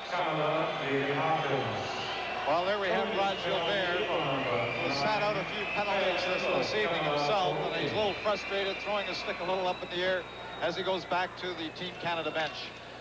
Paymont in the penalty box for Canada. LaRouche still serving time in his misconduct. He's standing up there. Face-off directly in front of Tretiak outside the Soviet blue line. Back to Kearns. Kearns to Phil Esposito. And he's out there with Ellis killing off this penalty. Phil Esposito stops at the Soviet line. Watched by Zlutov. Still has the puck. Going in with Ellis. To the Soviet line, then clears it over. Goes after the puck again. And covering up is Petrov, or rather Balderas. Balderas breaks away for the Soviets, in with Zlutov and Kapustin. Kapustin takes the pass. Drops it back to Pervukin. He gets set. stopped by Tony Esposito. The rebound, Esposito stops that. Taken at the side. Here's Pervukin of the Soviets. Watched by Kern. Soviets on the power play. Kapustin drops it back. Back to Kapustin.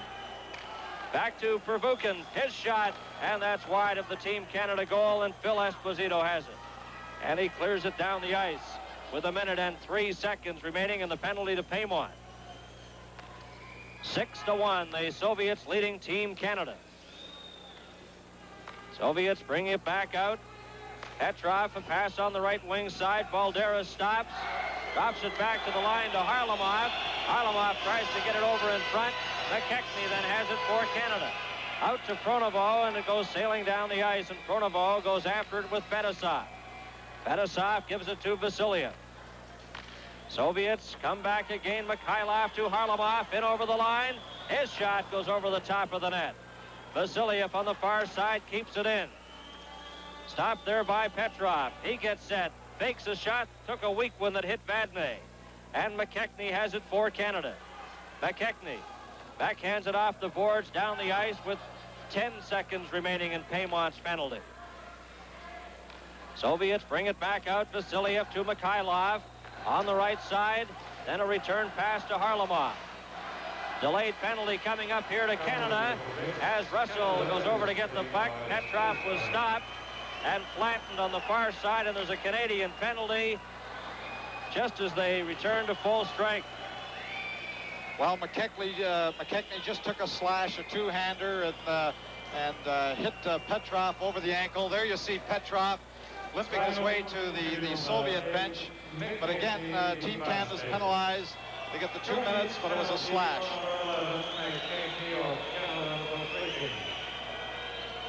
From Vienna, this is World Championship Hockey.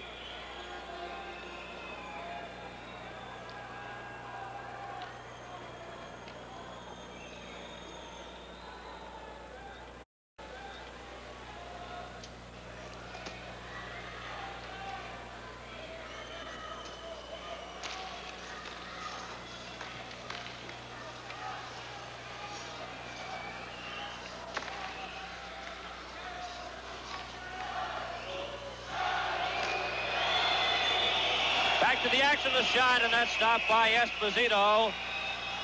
And he covers up at the side as action resumed quickly, and Esposito had to be sharp. With McKechnie in the penalty box, Canada again a man short, and they trail 6-1.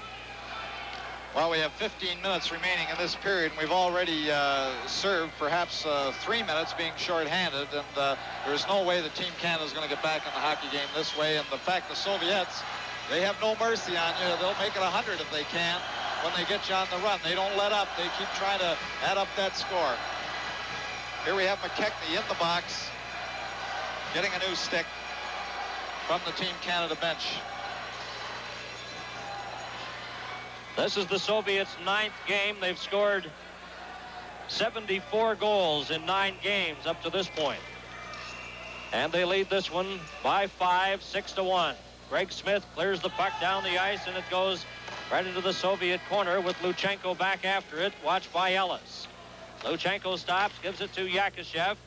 Yakushev goes behind his own goal. Esposito got a piece of the puck, but he carries on, and Esposito steals it. Inside the line, the puck goes loose, and Babanov covers up for the Soviets to Yakushev. Yakushev on the left wing side. Tried to get around Dennis Kearns, was stopped. Luchenko overskated the puck as he tried to get a shot away. Babanov. Soviets on the power play, 1 minute and 5 seconds remaining in the minor penalty to McKechnie. Luchenko ahead to Maltsev, going up with Yakushev and Shadrin over the Team Canada line. Maltsev takes it over to the far side, drops it back to Babanov, back into the side, in front, a shot, and it hit a player and stopped in front. They score. Shadrin on the rebound as the puck initially hit Greg Smith, and he had his skate tied up in the mesh. Well, Maltsev made the play on the goal. Here we have the puck from Babanov at the point. Maltsev comes in from the side, penetrates the zone, moves to the side. The first shot hits the post, comes right out to Shadrin. Greg Smith trying to do his best to cover up with Dennis Kearns. but Shadron just has to flip it over top. But Maltsev moved right into the center of that Team Canada defensive box, being short-handed, and makes the score 7-1. Goal scored number 19. Back to the action. The puck goes to Vasiliev.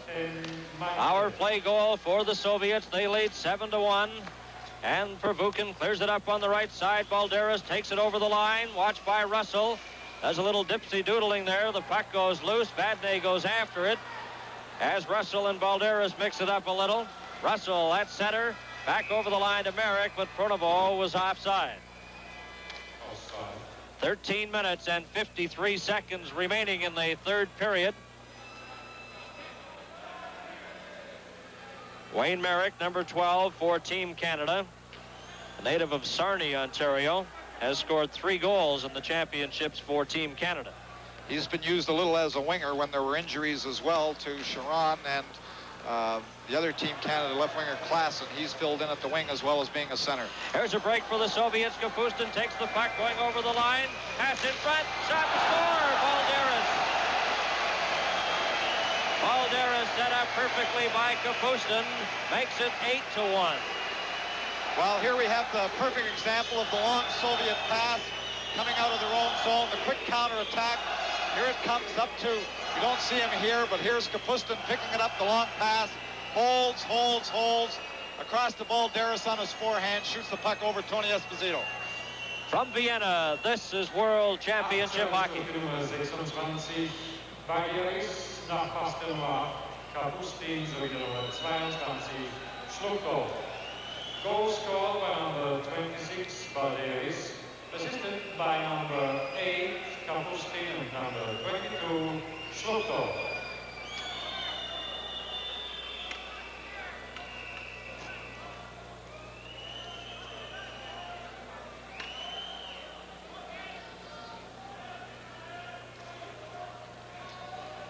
We've reached the 6-minute, 20-second mark here in the third period, and the Soviets are leading 8-1. Referee is Seppänen of Finland, and he drops the puck. LaRouche takes it over to Paymont, and it's offside at the Soviet line as Paymont then mixes it up with Fetisov, number 24. The 2 linesmen tonight wearing jersey number 9 is Kaisla of Finland, and Toman of Holland is wearing sweater number 11. Wilf Paymont of Canada, number 9 on right wing. Puck's knocked down and taken by Rod Gilbert. His backhander goes wide of the Soviet net. Fetisov into the corner and gets by Rod Gilbert. Clears it out to Harlamov, but he can't get his stick on it. And back after it is Hampton. Hampton for Canada. Pass ahead for LaRouche. Up to Paymont on the right side, but Fetisov broke that up. Soviets come back. Harlamov to Mikhailov, but he can't reach it. Into the corner, Hampton bumps into Mikhailov. After the puck is the Team Canada player, LaRouche. To Paymont, back to LaRouche, and the pass is ahead of him. Sagankov takes it, but it's icing against Team Canada. You know, Tom, I've never seen so many Canadian flags and sweaters in one rink before, and the Canadian fans here, no question about it, having a ball, and they don't really have to worry about anything going home because the Air Canada people have literally been working around the clock, filling every request here, and they are to be congratulated. Back to the action, the puck into the corner, taken by Greg Smith. He's stopped by Maltsev. In to help out is Esposito to Klassen, but it's stopped there by Babanov, and then Esposito takes it from him to Dennis Kearns. Kearns, number 6, to Esposito. Back to Kearns. Smith takes it on the left side to the Soviet line, gets a shot, and Tretiak deflects it into the corner. Greg Smith behind the net in front for Ellis, and he lets a shot go wide. Ellis has it again to Esposito, bounces off his stick. Smith at the point, gets the pass from Esposito, and his shot is deflected wide of the Soviet goal. 7 minutes and 52 seconds have been played here in the third period. Smith after the puck again, watched by Maltsev. Gets it in front to Klassen, a bouncing puck. There's a backhander by Esposito, stopped by Tretiak, and Esposito collides with Tretiak. Klassen in the corner. In front for Esposito. Here's Ellis, his shot, and Tretiak stops that. Shadron On the right side as the Soviets try to get it out. Yakashev will try. Up the left wing side to center. Watched by Kearns. Gets a shot kicked out by Tony Esposito. And Klassen brings it back for Canada. Ahead to Pronovo. Pronovo into the corner. Checked by Luchenko. Goes after the puck. Has it. Can't get his stick on it. Finally does. Merrick goes in to help out. Back to Pronovo. Pronovo at the side of the net. Then bumped by Luchenko. Gets it in front. And the puck is loose. Merrick swings away at it. Luchenko clears it out to center. Here's a break for the Soviets. Maltsev in with Yakashev, but he's stopped by Russell. McKechnie on the right side to Pronovo. Out to Merrick. Merrick. McKechnie shot. Hit the post. And bounces to the blue line. Kept in, then bounces out over Phil Russell's stick. 10 minutes and 48 seconds remaining in the third period. The Soviets 8 and Canada 1. Vadnais ahead to Merrick. And he put it right onto the stick of Zlutov, and the Soviets bring it out again. Long shot taken by Pervukin, handled easily by Tony Esposito. Kapustin at the side. Drops it back to the line. Vasiliev gives it back. There's a shot. Esposito stops that, and Russell has it. Russell for Canada ahead to Merrick. To McKechnie. Up with Paymont. And 10 minutes, 13 seconds remaining. The horn will go to change ends here at the midway point. There's a shot. And that's stopped by Tretiak as Paymont let it go. McAdam at center with 3 seconds. Dallas Smith inside the line. The horn goes as we head into the final 10 minutes. This is World Championship Hockey on CTV.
Final 10 minutes of the third period in the game, with the Soviets leading by a score of 10-1. The puck cleared into the Soviet zone with Zagankov after it.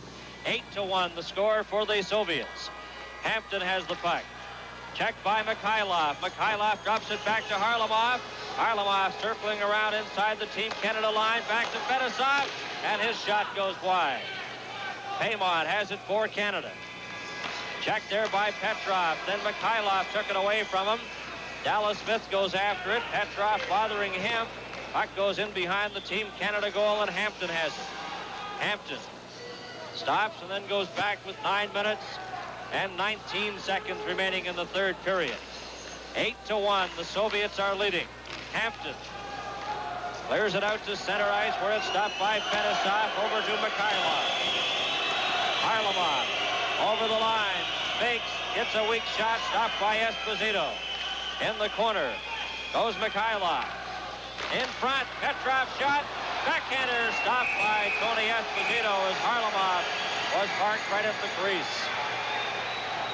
Well, here we have Paymont again. He's putting his stick up in Harmalov's nose, and it really doesn't matter at this point in the hockey game, no matter what he's doing to him.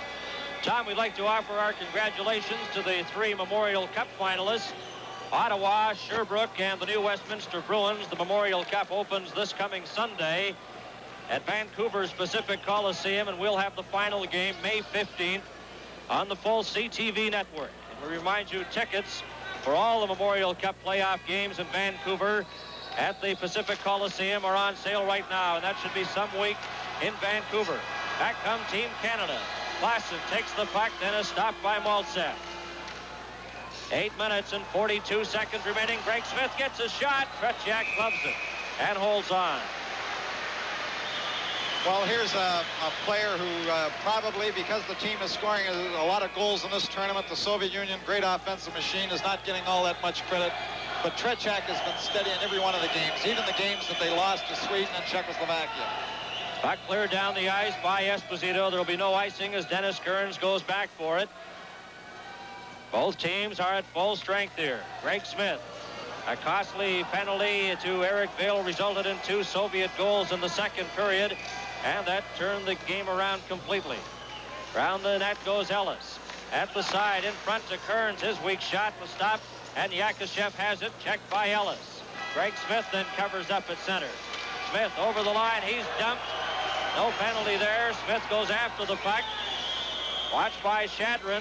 Still has it. Dumps it back to Ellis. Ellis behind the goal in front to Esposito, and it just bounced off Babanov and went wide. Here comes Yakashev. Yakashev down the left wing side for the Soviets. And Klassen picks up the loose puck in front. Overskates it.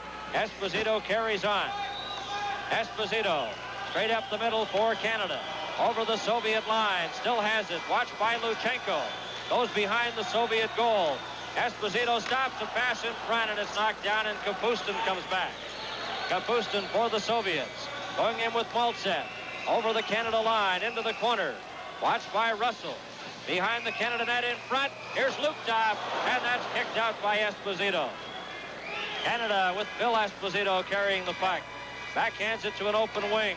And covering up is Babanov. He's checked by Pronovo. 7 minutes and 8 seconds remaining in the third period. 8-1 for the Soviets.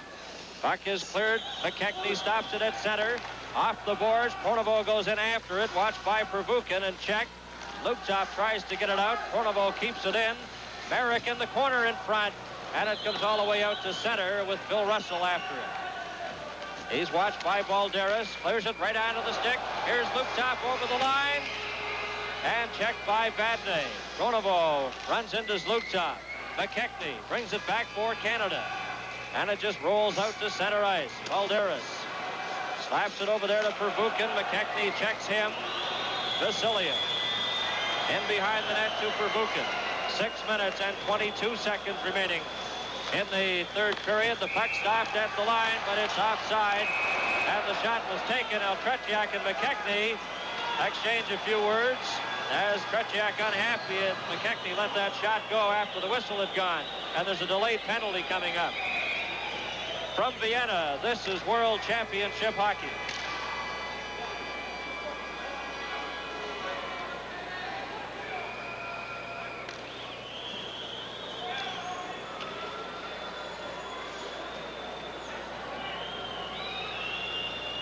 As soon as we get a break, Marcel, we're gonna...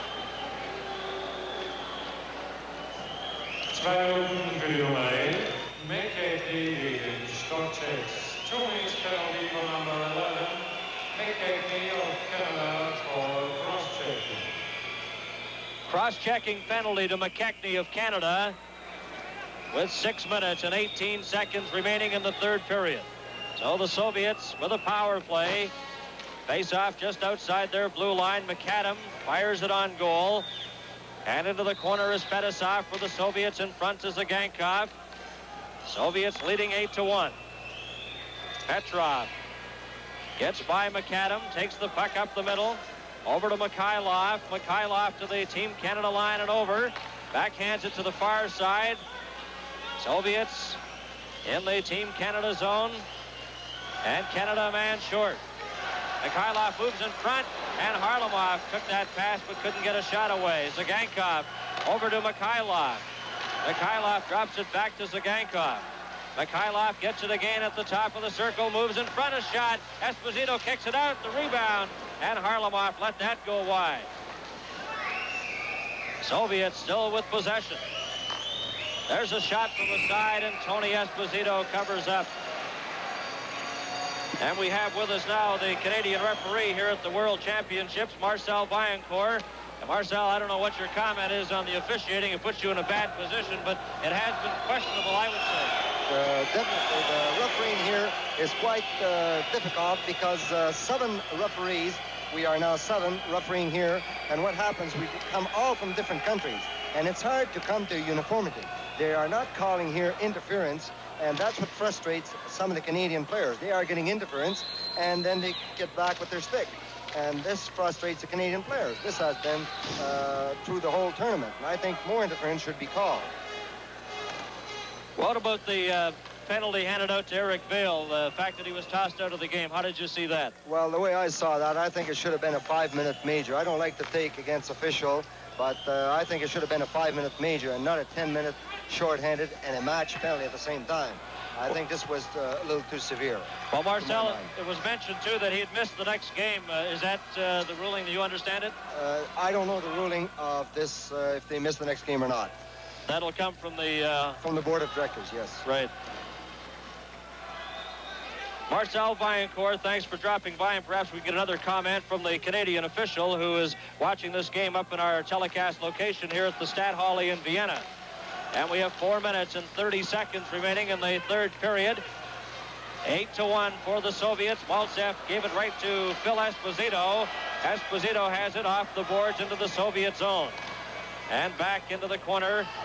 And coming back out with it is Luchenko.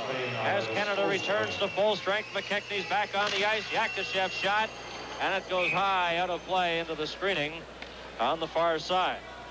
4 minutes and 9 seconds remain in the third period. And Marcel, as you're mentioning, it does create a lot of problems. The language barrier, working with linesmen that are Finnish and German, it creates a lot of problems. Definitely. You have Finnish, Czechos, and they're all different countries. And the language on the ice, you know, to the players themselves. When I refereed a Czech-Sweden game the other night, I couldn't understand what they were saying to me. And I had 2 linesmen that couldn't even speak English. And even the announcer downstairs couldn't even say a word of English. So it was quite difficult for me to try to let them know exactly what was going on in some of the penalties handed out. Canada has the puck, and it's taken by McKechnie. McKechnie checked there by Zhlukov, and the Soviets come back again. That lead pass intended for Balderas. And back over the line is Pronovo, but it is offside at the line. What about the system now, Marcel, using the three-man officiating staff? Definitely. This is the first year they've used the 3-man system down here, and the linesmen are not too used to that, either the referee. They're used to depending on another referee to call some of the penalties. And this creates a little problem because it's their, like I say, their first year as a 3-man system, but I'm sure they've adopted for a long time, and it's going to be that way from now on. Okay, our thanks to Marcel Vaillancourt, the Canadian official, for joining us up in the broadcast location here. And the puck is taken by Vasiliev at center and stopped there by the Team Canada player, Merrick, as Pronovo fell right in front of his own bench. 3 minutes and 9 seconds remaining here in the third period. 8-1, the Soviets are leading. And they have the puck now with Zhlukov carrying it out. Back to Kapustin. Kapustin setting up in front. His shot. Esposito kicked that out. Bill Russell gives it to Vadnais. Watched by Kapustin, ahead to McKechnie. Up on the right side. Over the line, Paymont tried to get it in front, or rather Merrick. There's a shot, and it goes wide of the Soviet net, comes back to Russell. His shot hits a skate in front and goes wide. Vasiliev around the boards. Vadnais keeps it in and gets a shot on goal, and Tretiak holds on. Well, the Soviets at this point of the hockey game are avoiding quite a bit of the contact.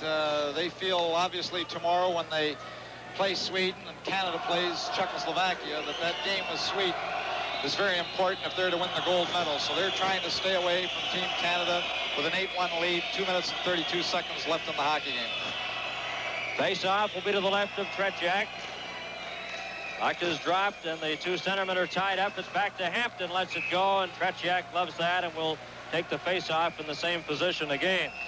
A reminder tomorrow on the full CTV network, the first leg of the American Triple Crown, the 103rd running of the Kentucky Derby. And also on CTV tomorrow, we'll have highlights of the World Hockey Championships. Check your local listings for time in your area. Harlamov shot, stopped there by Rick Hampton. And it got tied up in his equipment there, and we have a whistle. With 2 minutes and 12 seconds remaining. 8-1, the Soviets leading. Mikhailov wearing jersey number 13. He leads the championships in goals. He had 12 going into this game tonight. Back to Zagankov. And Petrov just deflects it back to the Canadian side of center ice. Into the final 2 minutes. McAdam has the puck on the left wing side, clears it to the Soviet line. And McAdam goes after it. He's stopped. Carrying on is Petrov. Inside the line. Cleared out to Mikhailov. Back to Petrov. Petrov over the Team Canada line is stopped, and Dallas Smith clears it, but not out. McAdam goes in to help out. Gives it to Hampton with 1 minute and 35 seconds remaining. McAdam over the line. Misses a check. Puck is knocked in offside by Dallas Smith. Memorial Cup is coming up in Vancouver, and the final game will be seen on the full CTV network May the 15th.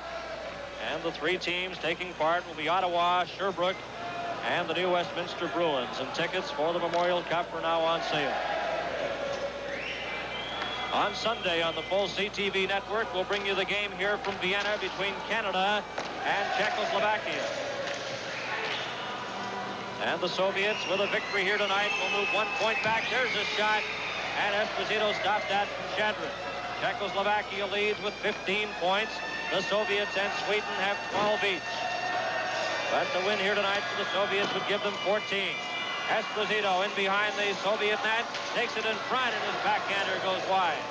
Ellis has it in the corner. In front for Esposito, a backhander, and Tretiak kicks that out. Dennis Kearns drops it back to Greg Smith. His shot deflected wide.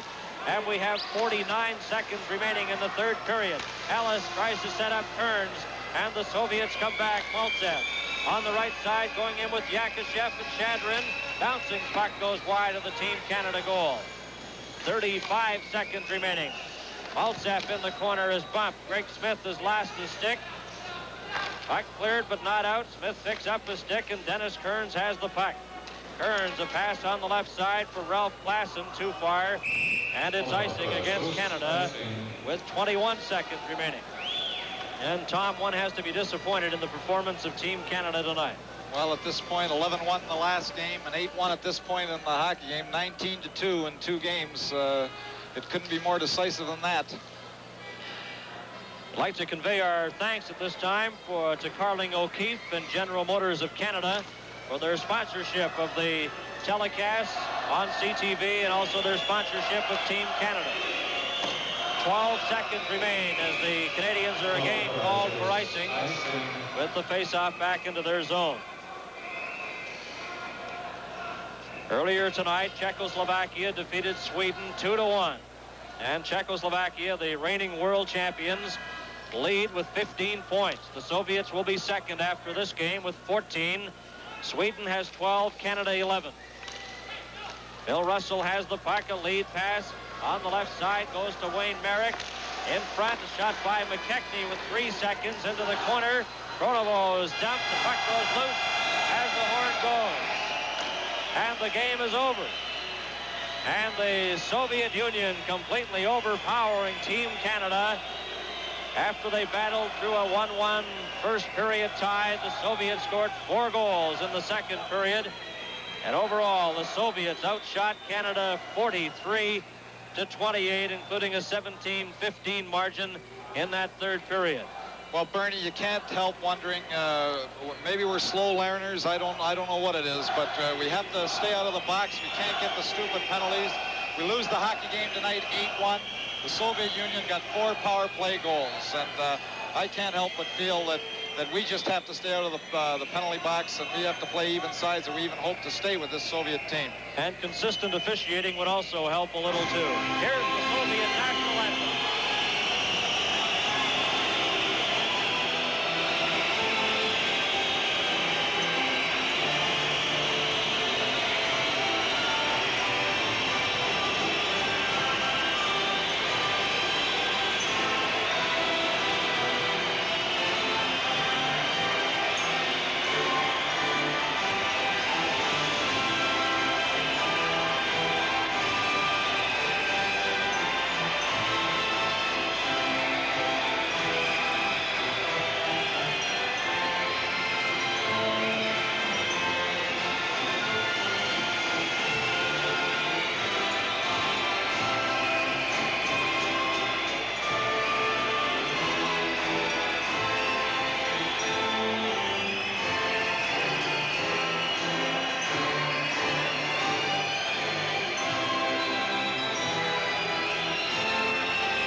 This is World Championship Hockey on CTV.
Czechoslovakia now has 15 points. Canada 13. The Russians, I'm sorry, let's just double check that. I'm reading the if column. The Czechs have 15. Did you find us a couple? 14, yeah. Sweden has 12, and Canada has 11. Al Eagleson, we thought we had come from that 11-1 to a new pinnacle, and we were looking for a plane, and when they stayed on the ice, they played to that plane, and I think at points when the lines were working, they outplayed the Russians, but that was... Well, we were playing shorthanded 32 minutes, and I'm surprised that when you play 32 minutes shorthanded against the Russians, that they don't get more than 8. Well, they got 4 goals on power plays. I think what happened, John, from the team's point of view, we played so well in the first period. Then with a couple of minutes, an unfortunate penalty. I can't blame Vail because the Russian just lined him up from 15 or 20 feet, hit him so hard, his helmet came off. The ref didn't even call a penalty until Vail took the swing, and then he called a double penalty. Only the difference was that it was 2 minutes to Canada and 10 to Canada and 2 minutes to the Soviets. They hung on well. They killed 6 minutes of that 10 minutes penalty, and then boom, 2 goals in 24 seconds, and the roof fell in. You can't blame Tony Esposito. All we can blame is the fact that with the Soviets, you can't get any penalties, whether they're deserved or undeserved, because they're too good a hockey club. We've got to come out now on Sunday and play against the Czechs the way they played against them the last time, and beat them, win the game, and slide into third place. Well, we slide into third place if we beat the Czechs, of course, Al, and if the Russians either beat or tie the Swedes. Well, that's the way it works. We should have had a saliva test on the Soviets after the Swedes beat them, because the Swedes aren't even in the same league. But the question I'd like to ask you, it seems to me that this always happens. I don't just mean now the bad penalties we take, and there were bad penalties tonight, and that's what killed us. The thing that I wonder about is we seem to get up much too high, and we should be calming things down. The players go out there, and they're practically frothing at the mouth. No, I don't think that's a fair statement, Bill. You don't? In the first period, I would say our team played a very disciplined game of hockey. They played very disciplined for the first 5 minutes of the second period, when Yakushev threw in the high one, and then 24 seconds later, demoralization set in, and then suddenly, instead of trying to play a disciplined style, everybody was trying to play catch-up hockey. You take a look at the replays on the 4th goal and the 5th goal for the Soviets. We had the play in their end for about 30 or 40 seconds. Out they come and bounce one in off the side. On the 5th one, Walter McKechnie's floating back after killing a penalty, steal the puck off his stick, and it goes in, and it's 5-1. What was the reaction around, or I don't know how much time, if you spent any around the dressing room, but what was the feeling before and during the game? Before the game, the emotional thing. I think just as in the Canada Cup, September 11th last year, the high comes when the Russians come to town. And the tough thing to do against the Russians is to keep on a high plane when you don't have the level of ability that's required. And it's we have to be realistic. I don't agree with Serge Savard when he refers to these players as the NHL garbage. I don't think that's a fair comment, and I'm ashamed of him for having said that. But they're certainly not the NHL elite. They do have to dig down deeper and come up with every ounce of their ability and every ounce of their discipline for every minute of each game. Well, tell me, Al, you disagree with me in my feeling that they're much too high emotionally. Let me ask you this. How are you going to get them to a plane where they're not going to take stupid penalties? And I don't just mean this series. I mean almost every series we play.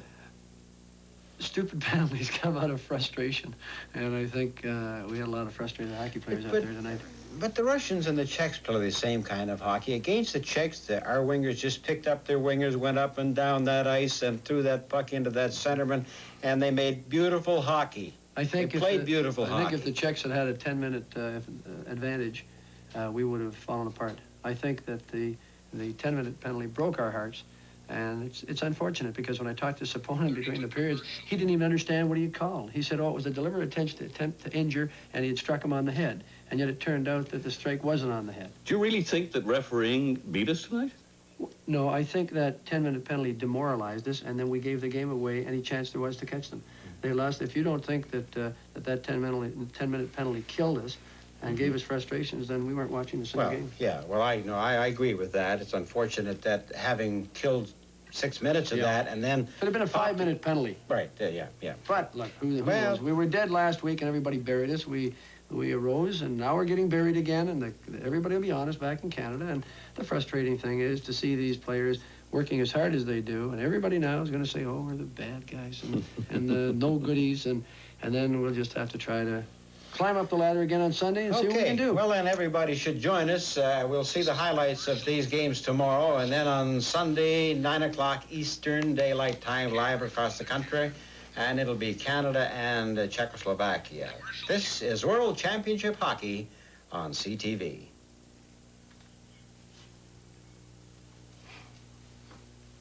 Okay, John. Now you've got a rep. You want to talk some more with him? Or do you want to get out a minute? I'd like to ask him one question. Well, we have one very short question. We got one. We can go 1 minute. Just finish on an upbeat note.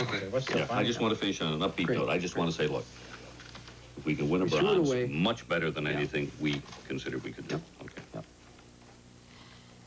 30 seconds. 30 seconds. There's 1 minute altogether, including the billboard cue, John. Okay, so you've got time to ask the one question, and and then let you run. And I'll have to go. And 20 seconds. Short answer. We're going to do our best, and we're going to try We got a minute. Bronze. Okay. It's coming up on the two of you, and you'll have to take it. Yeah.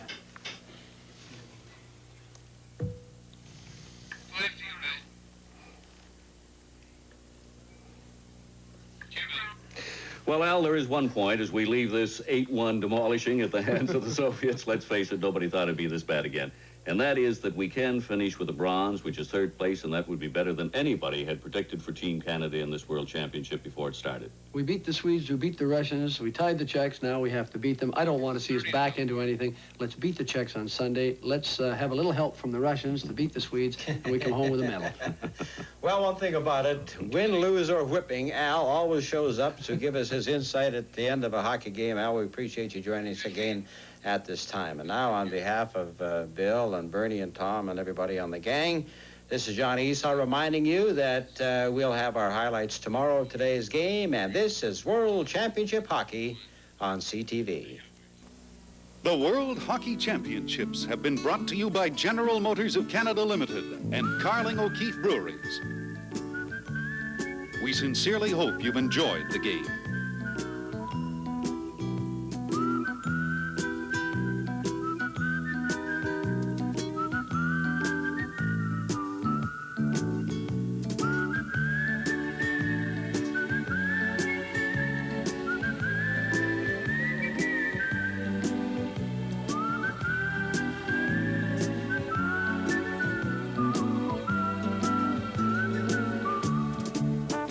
Just a short notice to all CTV stations that although today's game ended earlier than was expected, we will provide additional programming until 6 p.m. Eastern Time, following a 2-minute local timeout.